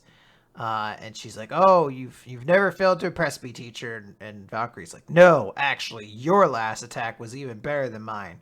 And they activate, the code. So With 3 minutes left, all 4 shining stars have given their codes. Time to activate the override sequence and shut down Eden Zero. And that's just the end of the chapter. Again, we didn't get a little flashback into the 20,000 years ago, so I think Hiro's just inconsistent. It's not like, oh, well, the void thing took up press. Like, no, he just sometimes doesn't think of something to put in there, I guess. So that's it. That's the chapter. In terms of describing how good this chapter is, I will say it reminds me of something that is very good. Pancakes. Love Pancakes. Yeah, those are pretty good. And just like Pancakes, this chapter was flat. And so... Okay. Sometimes dry, yeah. Sometimes, it's sometimes a little bit overstuffed. It's just not it's too fluffy. This is such a nothing chapter. And it's like it's supposed to be this big critical moment in this battle, but fucking nothing happens because we have not dedicated any focus to what's going on with Homura or Valkyrie prior to this during the course of this entire battle. Despite all the reasons that we should have made this feel like an important moment. I can't even remember. So we know that Akane-banashi got defeated before. Like, it's not interesting there. It's not like they were like, actually, she's a lot stronger than she is. They probably said something to that extent, but that's just meaningless garbage. And I believe Brigadine also lost in the previous world. I think Homura defeated him, I want to say. So it's not like we have a lot of intrigue of like, ooh, who's going to win these matchups. They were just kind of like, I don't know, lockups that people had to do until it was time to hit their finisher and, throw them out of the Royal Rumble or whatever. It's like, I just got to sit here and punch you in the corner until, John Cena comes out and then he can throw us both over the top rope. There's just nothing of interest here. It's boring. And it also feels like for part of it, Hiro wrote himself into a corner because he wanted to have the moment, which is fair enough, of Homura and Valkyrie striking together, mother-daughter, master-student, simultaneous sword strike, defeats 2 opponents at the same time. Fair enough. So, they're in a space. It's a space battle. So we had to have Homura leave her ship in order to do the sword stuff. Puts her in danger. Oh no. There is no sense of tension for this, because she wins, she does it, and Valkyrie's like, in you go. She's fine. There's never any moment where it looks like she's going to die in the cold vacuum of space. Like 2 months ago, we established that there's a soft drink you can drink that will just make it so you can operate in space just fine. And we can't use it this time, I guess. We just didn't have a second can of it. So, this is bad. It's dumb. Yes. Moving on. Yeah, there was no more Sister Energy drink. Let's talk about Cipher Academy. Cipher Academy! It's... Oh boy. Chapter 54. A nearby delegation is more reliable than a distant war results. It technically can count for this year's best Cipher Academy chapter title. Go vote on that and all the other supplementary poll stuff. Yes. This is the last episode of the year, so it's your last chance to make your voice heard, do votes and stuff. Yes. So hey, Ensa and Iroha have reached that court of law floor that we saw Toshisai and company have to go through previously. And before we do that, though, we see that Ensa was passed a note from Togenana Fushigi. No, or is that the name of the thing? I don't know the name of this character. The telepathy the telepathy class's leader passes her this and says, "I'm giving you this since we both wear our sleeves in a cute fashion," which is as good a reason as any, I guess. They're encrypted signatures. Basically, it's just everyone has signed their names in a circle, which is done in a way that's like you can't tell who did it first. That's why it's all in a circle. So anyway, Iroha is the one being put on trial, and it is about the incident from his past, where all of his fellow members of the cheerleading club were killed when they were captured, while he was forced to pretend that he was a girl and cheer while watching all of his friends die. Yay! Good stuff. So we do see that he was given warning about this by Rokaku, Uh, well, and told like, "Oh, you've got to face your own code." So, as they're going into it, the Dekiai, who is the prosecutor, says, "State your father's name and occupation." And Ensa tries to raise an objection over it. It's like that's got nothing to do with the case. Overruled. It's a kangaroo court. So Iroha names his father Shitoyaka Irohazaka, who is a parody manga artist, and they present one of his parody manga works, which is entitled Fighting Over Cheering. And it is very clearly a recounting of Iroha's experiences with this. And so they're like, "Oh, does this book go over that?" And he's like, "Yeah, my father wasn't very understanding." He's like, "Just yes or no?" "Yes, it's about my experiences being captured." Yes. And he was like, "All right, you watched all your allies die, and you cheered while it was happening." "Yes, I was forced to." So it's like, okay, so it was the brigands' fault. You bear no responsibility. And Iroha says, "No, the brigands didn't force me to cheer. All the other boys on the team wanted me to do it. They told me to act like a girl and survive on my own, even when they all died. And I consider, that's what the vice captain said, and I consider him my best friend.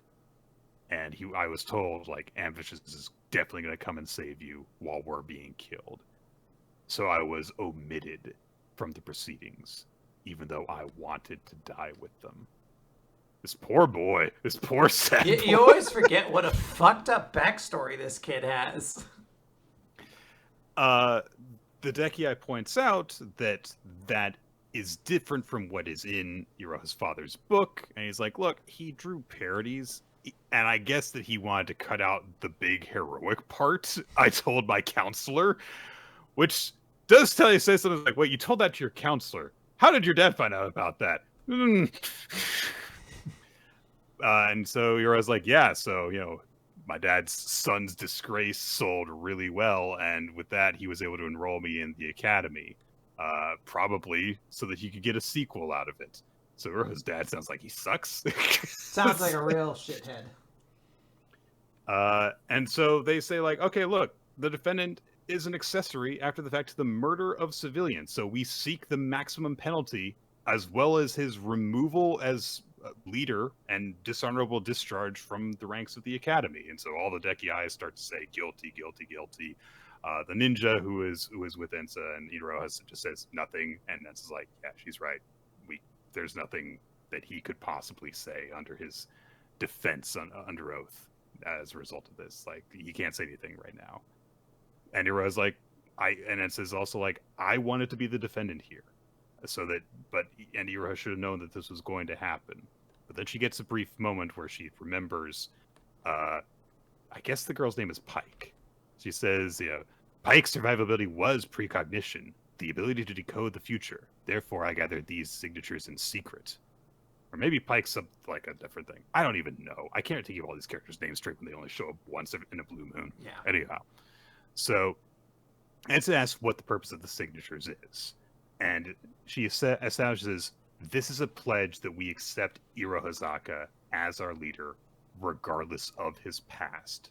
And I've entrusted the details of it to you." After all, Pike dropped out of the running in the very beginning. And so now Ensa realizes, like, oh, okay. So if I have this will be our big defense of this.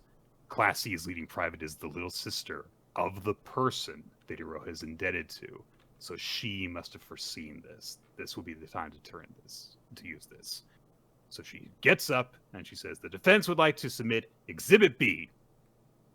And then she realizes, so we should all, band together and protect him again? Without his permission. So she sits back down, says, "Sorry, we don't have any further evidence. No further questions. I just want to declare this. If the defendant is found guilty, I will die with him. I won't let him die alone. I won't let him survive alone." Aww.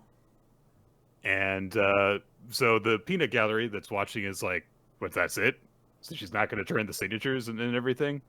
But the creepy girl that gave them over says, like, "That was only a piece of paper. It was meant to light a fire under those cute sleeves." So silly. And she's like, yeah, look, this court, it wasn't going to be overcome through documents. Only by love, not strategy, is it possible to drown Dekiai-chan. Dekiai says, the defendant will hereby receive an unlimited suspended sentence, and the defendant's sponsor is hereby commanded to spend the rest of her life with him. And they all cheer and stuff. And Iroha gives Ensa a big hug, and she says, and Ensa's like, I'm sorry, I should have asked you for this. But Iroha just says, I solemnly swear that I love you. It's like, aww. And he says that he's glad that she's there with him. Aw. And so they're like, wow, yeah. So we just needed, like, you know, to be super illogical at the computer, basically, and it bugged out. So that's it. And they're like, okay, we've moved past the roguelike climax. Now it's time for the scramble for the prize climax. And there's a list in the background of the remaining 250 floors that they have to get through, although I don't even think it's possible to make them out. No, I mean, they're in Japanese, so you'd have to read. And there's also a bunch of there's also some parts of it that seem to be censored. Yeah. So, or they're just so small that it looks like that. Yeah. So this is a cute chapter. Hooray for the power of friendship. Well, that's not the end of the chapter.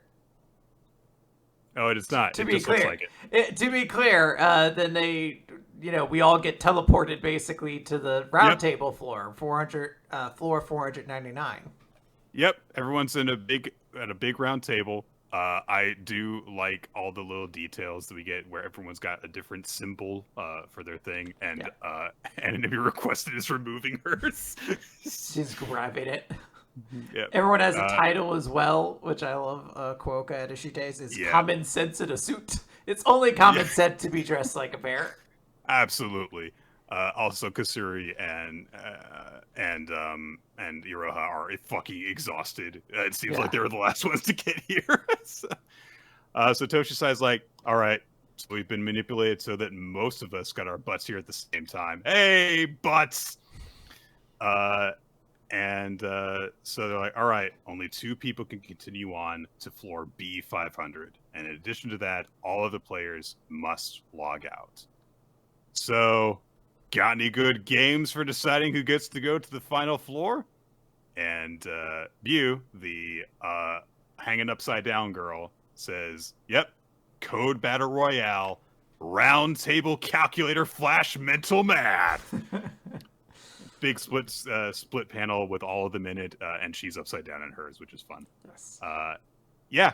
So it's suddenly we're at the climax of the virtual world. So there's a theory going around, maybe not even a theory, just working with the information sort of provided, that it seems like Cipher Academy might be ending soon. It's kind of similar to Magu-chan. It feels it's supposedly kind of again like less build up within the magazine. Mm-hmm. There wasn't like anything done for its like 1-year anniversary besides like here's a color page. Like not a whole bunch. So this does feel like yes, this series is potentially just moving towards its end, as it's like here we're gonna blast through the next like 200 floors. We're gonna do a big showdown with all these characters, and actually whoever kind of gets through this probably will get the morgue. Like it feels like we're doing it. This chapter also dealt kind of heavily with Roha's backstory and kind of filled in a few more details we still haven't gotten a ton of focus on. So I would not be shocked if that's the case. But even then, this was still very fun. I like the declaration of love. I liked Aroha's little emotional stance. I like the kangaroo court that he's dealing with that are just like, it's irrelevant. I don't care about your information. Yes or no question. It's this book about you. Yeah, it's a nice chapter. And yeah, it has seemed like Cipher Academy is just kind of like, we're kind of done with this, it seems. But hey, I'm glad for what we've gotten out of it. We've had a good time with this series on this show. Yes. At least the 2 of us had. Absolutely. I think a lot of people were like, you guys should stop doing this series. We were like, no, too much fun. Most of the audience is going to be like, I will be glad that this series will not be running and we want to listen to you talk about it. And to you, I declare, what is it like to have no fun in your life? Yeah, solve that code for us. Difficulty 5 stars. Nick, let's go to greener pastures, or should I say greens pastures? Hell yeah. It's chapter 5, Send It Flying. I love the little title card thing on this where it's rung up on the register at the driving range. Is good. Oga has just offered to give some advice to Haku, and she explains like, look, you're holding yourself back. You're hitting the ball with all your strength, but your technique's not good. What you need to fix, and Haku's like, stop. I'm sorry. I really appreciate the advice, but I kind of don't think I want it. And immediately Oga flips the switch. It's like, huh? What's that? You think you're too good for me? gives him the big glower. And she's like, well, I thought you wanted to win no matter what. And he's like, yeah, I understand that. And I know that this is a bad time for me to be egotistical, and I'd be happy to have you teach me. But learning is what I love about golf. I like the trial and error. I like trying out different grips and adjusting my stance. And even just how changing where I look alters my shot. That all excites me. So this time around, I won't accept any advice from you. I want to search for what my own personal vision of golf is. And I love the face that Oga makes. She's doing, fine, whatever. Sit down. Fine, grump grump. So Haku is like, all right, just knowing that I have a dance. Because Oga said, like, look, you can do this with some changes. Like, just knowing that gives me the courage to keep going. But he hits his next drive, and he only hits it 200 yards. And Chikara is, still like 70 yards ahead of him. He's not making any progress. He's only got 8 balls left at this point. Chikara is like, okay, how do I can't destroy the precious glove given by Oga. He's such a nerd, baby. So he's like, all right, I'll do this instead. He takes the driver in his other hand, does it one-handed. Hawks! It still goes 230 yards. Hawks like, oh my god, he's a monster. And he's like, I already promised that I would leave if I lost. What do I do? I've got 8 chances. I've just got to do this. If I can't reach 280 yards, that's it. I can't do golf anymore. And we get a flashback for when he was, on the driving range, and he would be observing Oga while she was doing like her perfect form drive every single time. And he realized like she's got the same stance, same follow through every time. It's always perfect. And having tried to do it myself, I understand what that means. Anyone can hit one good shot. Doing it every time is nearly impossible. Replicating an almost identical swing every time you try is like trying to pick up the same amount of sand in your bare hands over and over again. The talent, dedication, hard work that goes into perfecting your swing. The more I learn about it, the more distant it feels. The beautiful paradigm of the perfected, relaxed, ideal swing. Man, when you talk about golf like this, it sounds cool. And he's like, I want to be able to do that one day. But in the present, it's not working. He just can't hit it 280 yards, and it gets to a point where he's only got 2 balls left. He can't get there. And at this point, even Chikara's like, come on, do it. Catch up with me.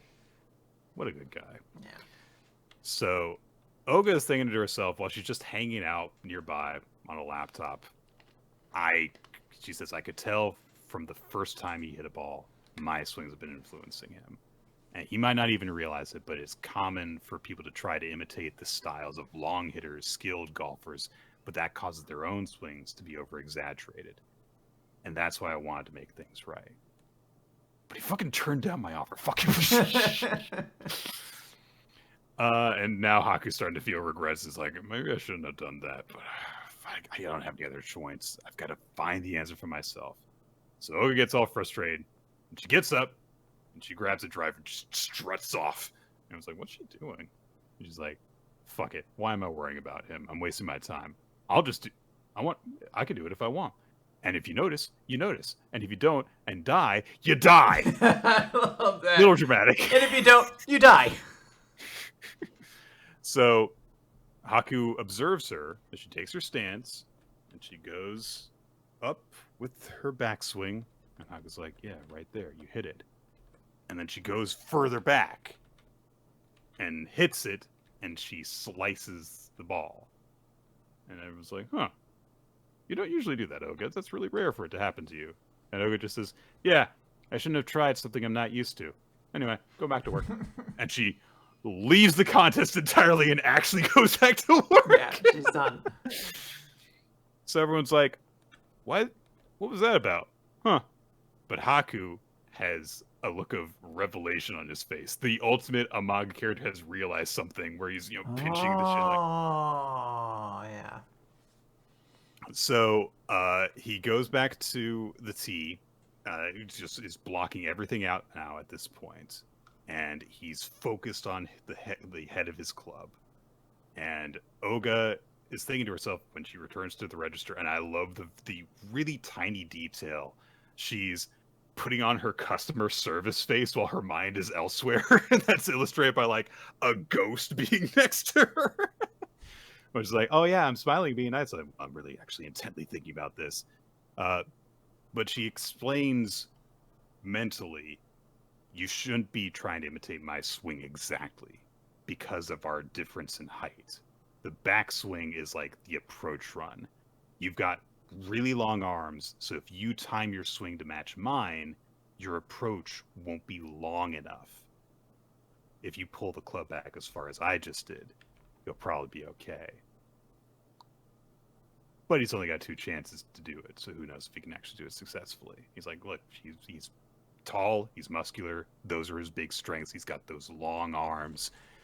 If he uses all that and with proper technique, he could have an absurd advantage in golf. And she says, make it fly. And he swings with this really powerful, cool-looking arc, and he smashes the ball 291 yards. He beats the mark that Chikara had set. And that's where we leave off the chapter, with the big step, it seems, as having been taken by Haku. All right. This chapter's really good. I don't want to spend a ton of time because we're a little behind on series. A little bit behind.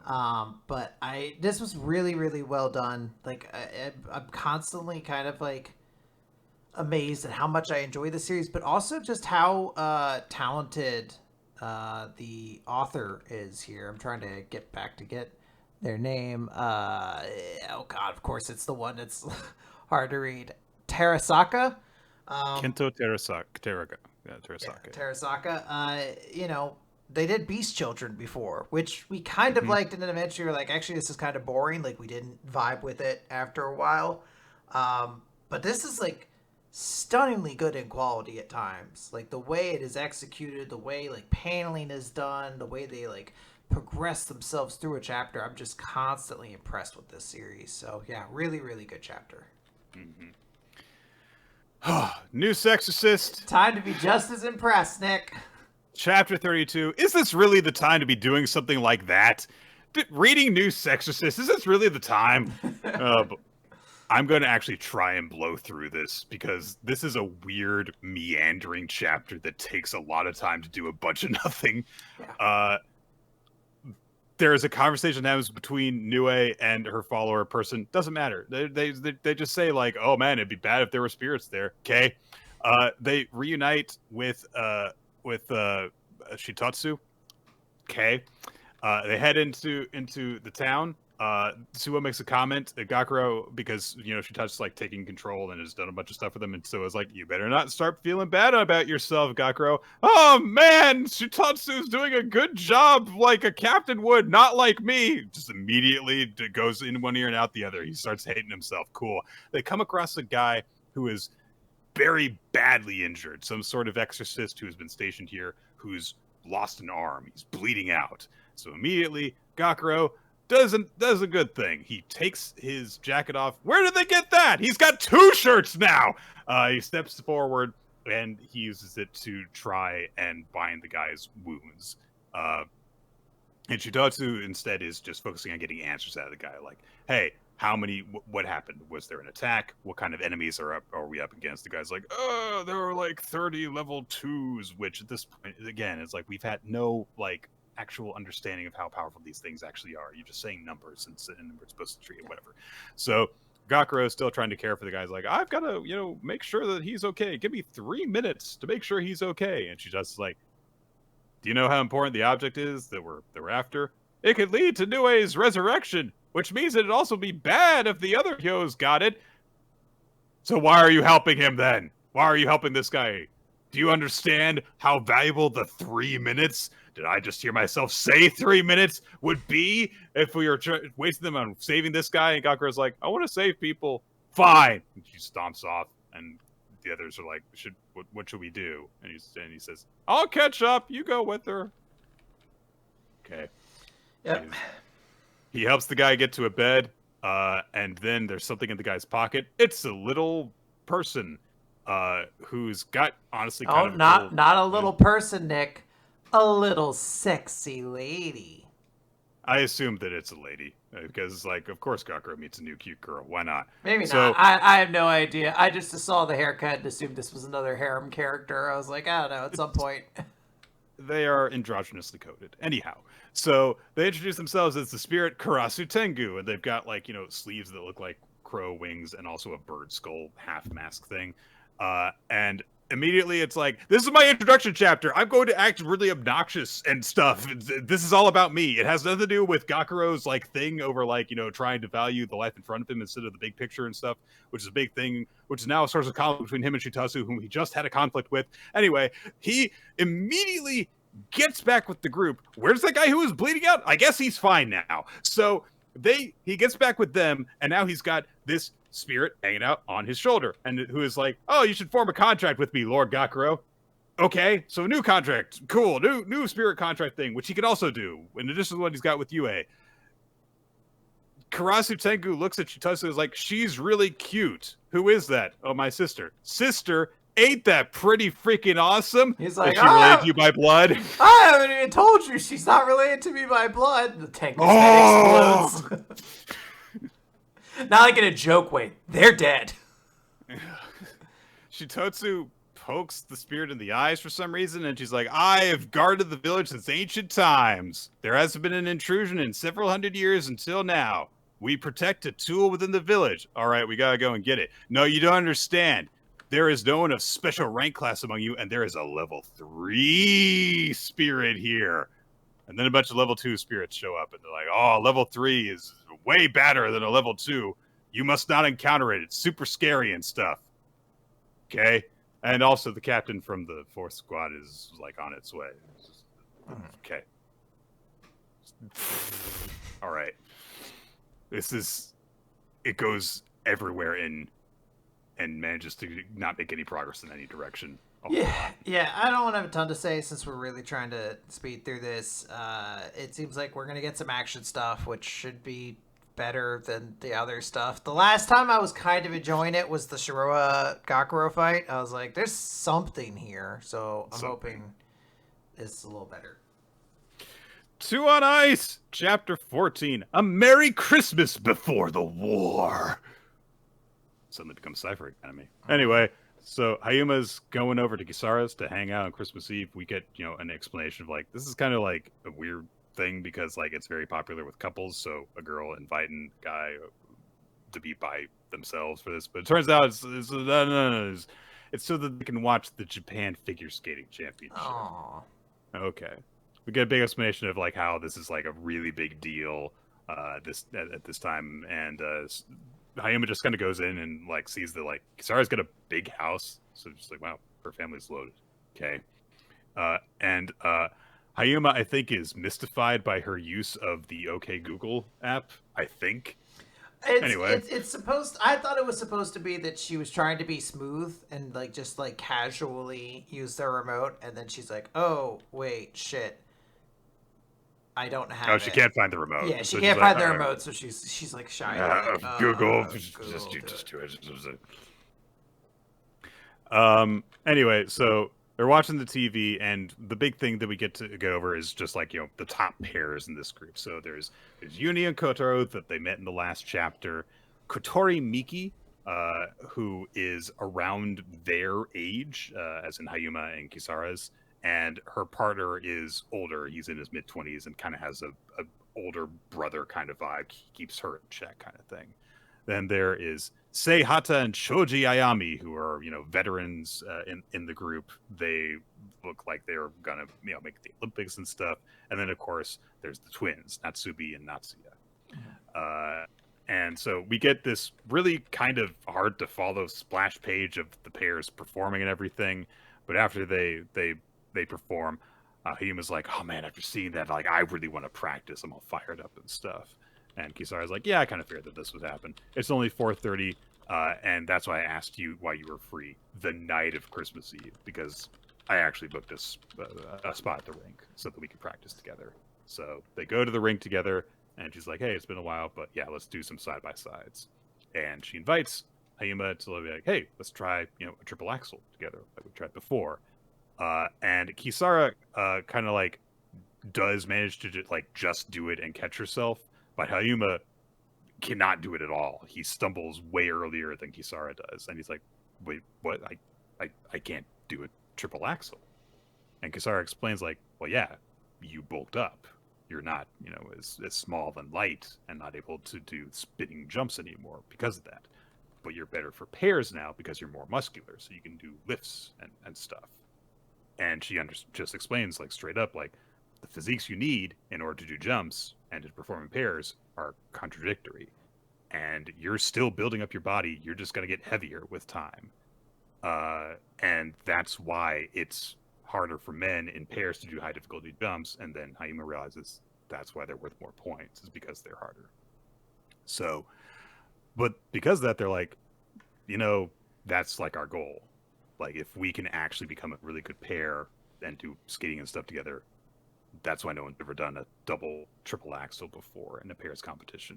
That's our goal. Let's do it. That they make a promise that that's going to be their goal as a pair. It's nice. And then we just get like the results of the competition, which is that, hey, that pair of Hata and Ayami, the new pair that we saw, got the top spot. Roland Fujiwara got second place, and then Sora got the big top spot. He gets all the focus at the end. He's this big Japanese champion, multiple time Japanese champion, and he's an Olympic candidate and everything. And he just thinks to himself, I wonder if Kisara is spending another Christmas alone watching me perform. It's real, like, if Kisara has, one hater, then it's me. If Kisara has no haters, then it means that I'm dead. Like, this guy lives just to fucking hate this fucking teenager. It's like, dude, don't you have anything else you're concerned with? Nah. No. I spend every waking moment hoping that she's sad. Like, all right, man, this is like an attitude I guess you can keep if you want. I guess. Oh boy, Elusive Samurai, chapter 139, Breakthrough, 1338. So yeah, Kojiro has squared up with Nagao, and he's just kind of like going over how now he's able to stand on equal footing with him with all of the training that he's done, and with his new blade that gives him spring-loaded action for offense and defense. Hooray! He goes over what he's had to do in order to get to this point, which involves lifting big heavy shit. Good for him. They're also fighting on horseback, which is a cool shot to have the like title spread on of them clashing like that. Uesugi, is like, oh man, yeah, the boy caught Nagao by surprise because he stands his ground and relies on no one. It's time for me to conduct an experiment with the 99th stimulant. And he shoots an arrow that has a hypodermic needle on the end of it, like you do. As you do. Hits Nagao on the arm, and he gets like fucking genetic freak zombie experiment. He gets Scott Steiner arms. We could say it. Yeah. And we get this like flashback that explains how this works, which is, I have classified human beings into 108 types, and rejection responses are minimized when cobbling together similar body types. You are the 99th type, so I will add muscle of the same type to you. This is science, yeah. So yeah, he's just done experiments in Nagao to make him a horrifying monster who has tendons and blood vessels pumping ridiculously out of his arm, which is also like 50% longer now because it's so stretched out. And so Nagao swings his super muscle sword, and kills Kojiro's horse a lot, and knocks him way up into the air with a big, nasty tear in his cheek as well. And we cut away from there as Kojiro has taken that devastating blow. Go over to where Sanamune is going after Tokiyuki. He has launched the strategy to try and freaking go after him and kill him. So what he's doing now is like, I'm just going to use my most powerful archery technique and kill you with it, which is Omonoi on horseback, charging at top speed. Basically, I'm just going to charge straight at you and fire my arrow straight at you while I'm doing it, because that makes the attack really, really powerful. And he's like, I will aim for your solar plexus, the center of your body, so you can't crouch down or twist to evade. Even if you use your horse as a shield, it will be of no help.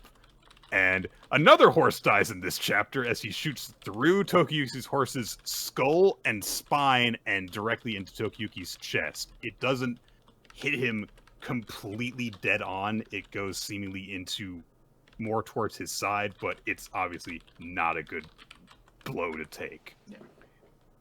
He's coughing up blood, and Sanmu is like, now have you learned my secret technique? Then take it with you into the afterlife, and he rides off triumphantly.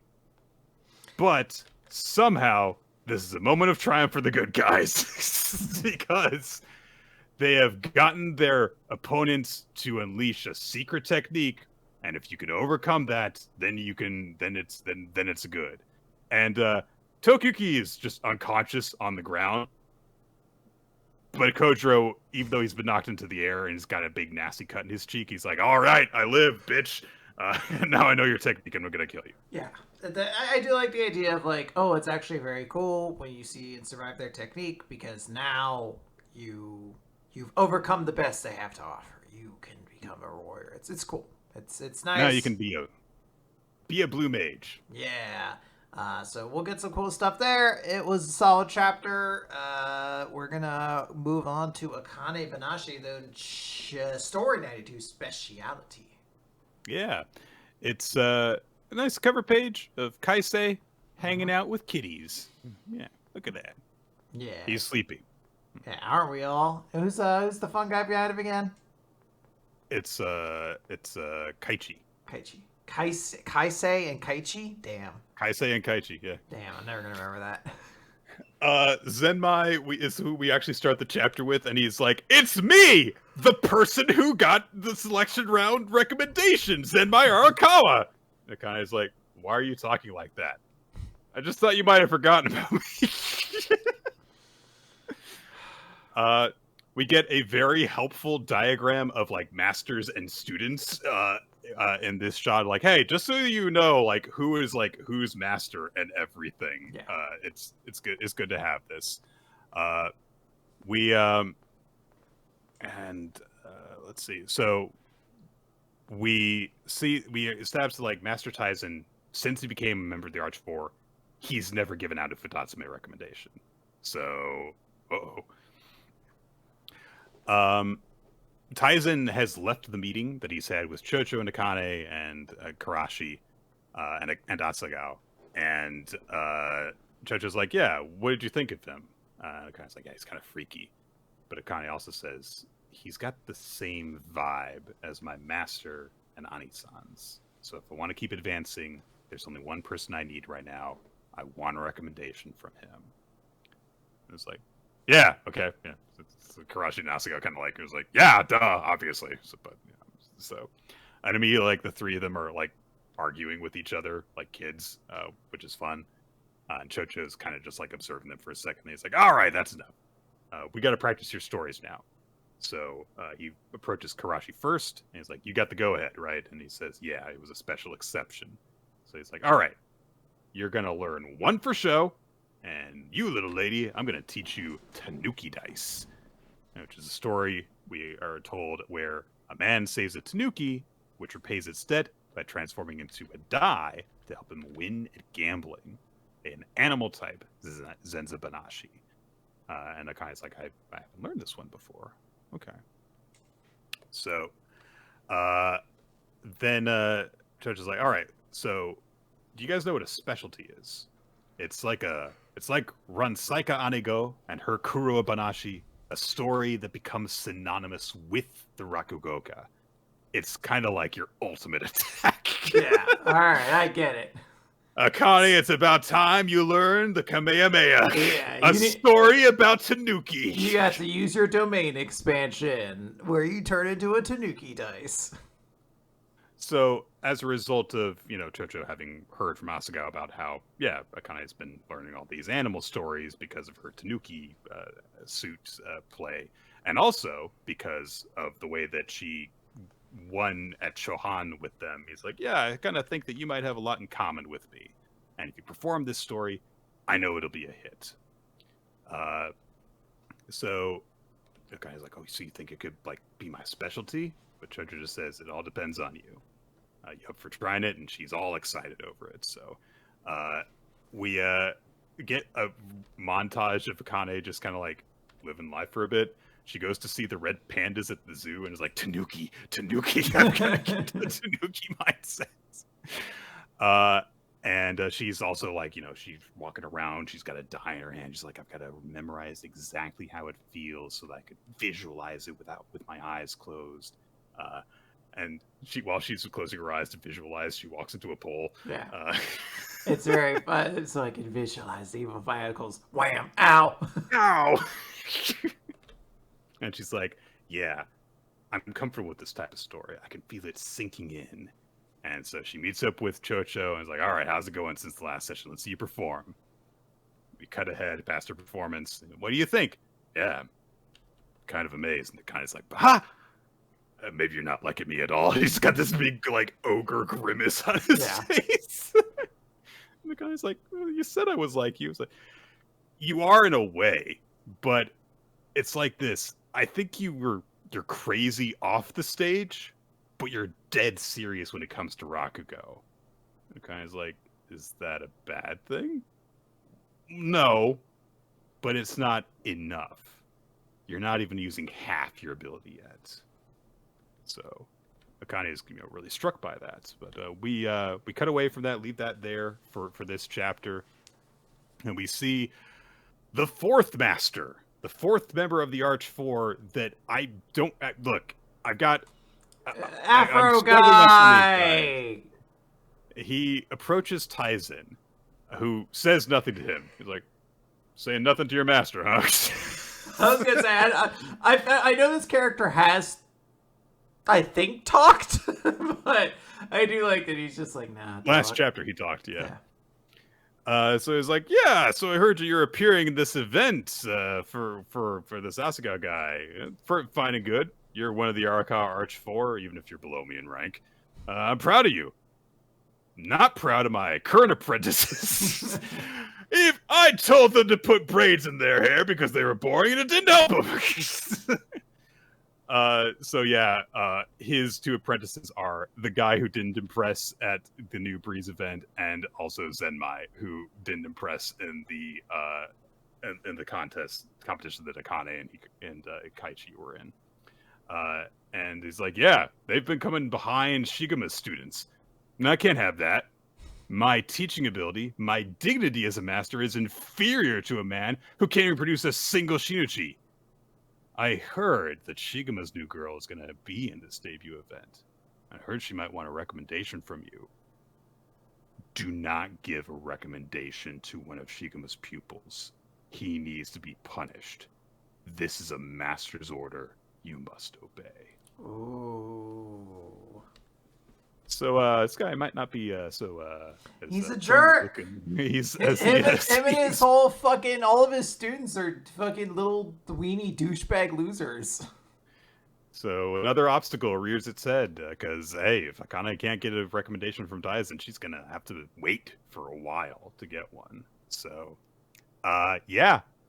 we'll see how this turns out.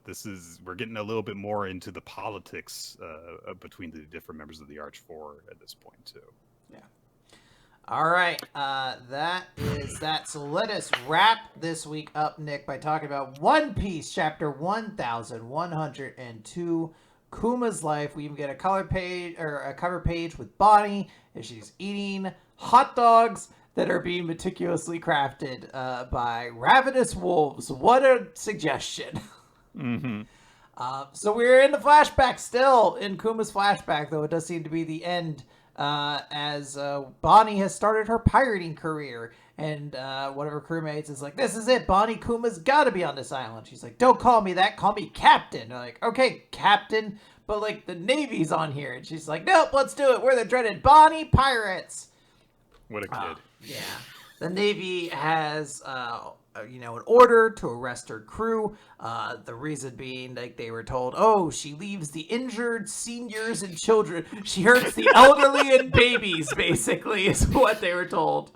And she just pummels the Marines that try to stop her. Goes looking for Kuma, and he notices and just thinks, I'm sorry, Bonnie, I can't meet with you. Why did you have to become a pirate? Don't try to track me down. And he pops away.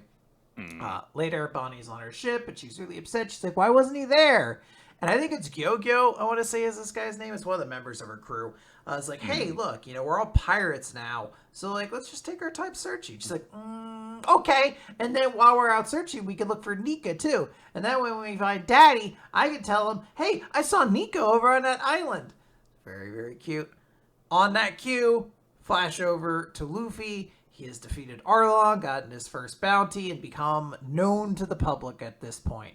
And we get a little montage of people reacting to it. We have Sabo being like, Rogue Town? Why do you need to go there, Dragon? He's like, who oversees that? And they're like, Smoker. We see Smoker looking at the bounty. Now we know why. We don't know why Dragon. I mean, we know why he cares about his son, but like, No, I don't! Ace is bragging about Luffy to Jinbei. Kuma's looking down. It's like, what a twist of fate, Dragon. Both of our children are pirates. And then Bonnie gives her rousing mantra to her crew, where she's like, these are the ironclad laws of the pirating behavior. Steal whatever you want for bad guys. Don't help other people unless they need it. What a good girl. We find out why her lipstick is the way it is because she doesn't know how to apply it. She puts lipstick on, and Gyogyo's like, yep, absolutely, Bonnie, that is absolutely how you put on lipstick. And she put the little earring in her cheek because her daddy won't be able to recognize her without something in that spot. It's very, very cute. We're jumping around to a lot of different points here. Kuma is checking out the pacifistas. They're almost ready to go. He lets Vegapunk know about Luffy being Dragon's son. He's like, you're going to see my memories eventually, so might as well. No real reason to hide this. And I don't know, like, he's a man who challenges the government through the power of rubber. He's like Nika. I really admire him. But he is, at this point, given the order to, because Enos Lobby just happened. Vegapunk brought up, like, oh, did you hear about the boy who declared war on the government? So that means it's Thriller Bark time, where Kuma showed up at the end because he was given an order to take out the crew. So we see that scene from his perspective, where he's like, I will sacrifice or allow the rest of you to live in exchange for Luffy's head. And they're like, never. So he knocks all of them out except for Zoro and Sanji. And Zoro's like, Luffy is the man who's come with the pirates. He's like, all right, if you accept this pace, then you have to take his agony. And even we see it from Kuma's perspective. He's like, I think even I might pass out from this much pain. Mm-hmm. So he just leaves saying, you have exceptional friends. And then nothing happened. So and then nothing happened. Then we see him getting the order that all of the warlords need to be at Marineford because of Ace's execution. If you're not there, you will be expelled. It's going to be a war with the Whitebeard pirates. We're at the archipelago. Bonnie is chowing down on food. And we see Kuma looking in through a window. Yeah, it's so adorable because she's just innocently eating, and then there's people like just watching Kuma stare in, smiling. And they're like, "What?" Kuma, a ninja, is not. He is not. He's a very big man, but it's very, very cute. He's like, well, "This is goodbye, Bonnie. Look at what a rugged pirate you've become." But then he gets word that someone has attacked the Celestial Dragon. He's like, who could this possibly be? Why would they do this to one of the Celestial Dragons? This is a crazy thing to do. Like, no one's done it in years. We're so close to Navy headquarters. This would be suicide. And he looks in, and it's the Straw Hat crew, and they're protecting fishmen. And he's like, no one has done this in centuries. This is an act of high treason. And he sees all of them smiling. So this is when he takes it upon himself. He shows up when Luffy and everybody was being attacked by pacifistas and Borsalino. And we see that iconic scene of Kuma teleporting all of Luffy's friends from Kuma's perspective now, where Luffy's screaming, no, not my friends. I couldn't save any of them. And instead, it's Kuma saying, no, that's not true. The new world is just too strong for you right now. I will leave behind the mark of my existence on Bonnie and on the future of this boy. So don't come yet. One day in the future, you will be the man who saves the world. So we now know all that scene from that angle now. Mm-hmm. Cut over to to Egghead Island. Vegapunk has been given a new order to add a self-destruct switch into Kuma by St. J. Garcia Saturn. And he's like, why would you, how afraid of you of fucking Kuma? And he's like, well, you're the one who turned him into a living weapon. And he's like, at your orders. Like, sure. But if he goes outside of our range of commands, then who will stop him? We need this security, basically. And Vegapunk's like, fine. Then let me leave just a little bit of willpower in him. I have a way to make it so he can still get a little bit in there. And J. Garcia Saturn's like, I gave you an order. You will not leave him with any free will. And I'm a scientist too, Vegapunk, so do not deceive me. And Vegapunk is preparing to, pull the switch that's going to turn off any sense of willpower left in Kuma. And Kuma's like, no, I'm just happy you thought of me. And he's like, oh, you weren't supposed to hear that. He's like, well, you gave me supersonic hearing, so it's kind of on you.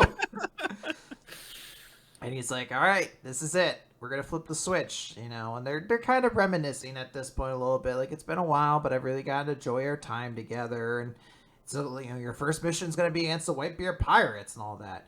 And he says, yeah, after that's done, I want you to program a mission into me. And we know what the mission is. He watched over the Thousand Sunny until one of the Straw Hats showed up. And he's like, yeah, I would like to protect their home until one of the crew returns to it, even though I won't be around to witness their growth. And Vegapunk's, what do you see in this guy? And it's like, I just think, he's going to be the hero that this world needs. Like, Nika's just a legend, and I instilled Bonnie with those stories, but if there is going to be a hero, I think it's going to be him. And he's preparing himself for the end. And he's like, okay, done everything. Now you need me to give me the research material. So Kuma pops out all of his memories. And he does explain a couple rules. He's like, they don't, vanish from his mind, but it's like a copy. It'll disappear as soon as, someone touches it. The Vegapunk's like, I have a way to access it without touching it. So that's how Bonnie eventually finds it. And he's like, oh, as he sees this little paw print get put into a chamber, he's like, so that's my life. How much of a nuisance was I in the end?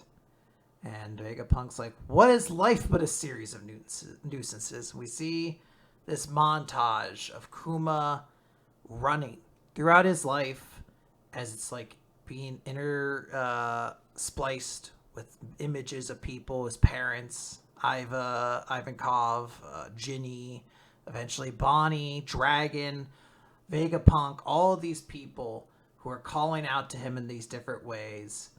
And Kuma is just thinking, I'm so glad. Thank you. As Vegapunk finishes, your death is a nuisance to every person who's ever known and loved you. Listen to me, Kuma, and listen good. You are a hero to Bonnie and to us all. And Kuma just says thank you. Hey, Vegapunk. And Vegapunk has turned the switch at this point. He says, yes, I already know. Thank you for saving Bonnie.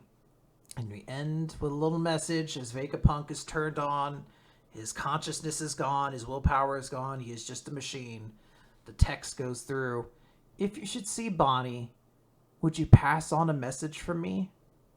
Tell her I wish her a very happy 10th birthday. And we see Bonnie, having seen all of this, sobbing. Those last 4 pages. Oh my god. This is a lot of like catching up kind of thing, just seeing things from alternate perspectives, like you were saying. Mm-hmm. Those last 4 pages, way to bring it home. Yeah. God, devastating. After all that we've seen. Oda's so good at this. I love that idea. How much of a nuisance was I at the end? Of course, fucking Kuma would say that, but I love his thing of like, no, your death is a nuisance, not your life, Kuma. Everyone loved you. You're such a great guy. It's heartbreaking, and the way it ends. Wish her a happy 10th birthday. Fuck off. I hate you.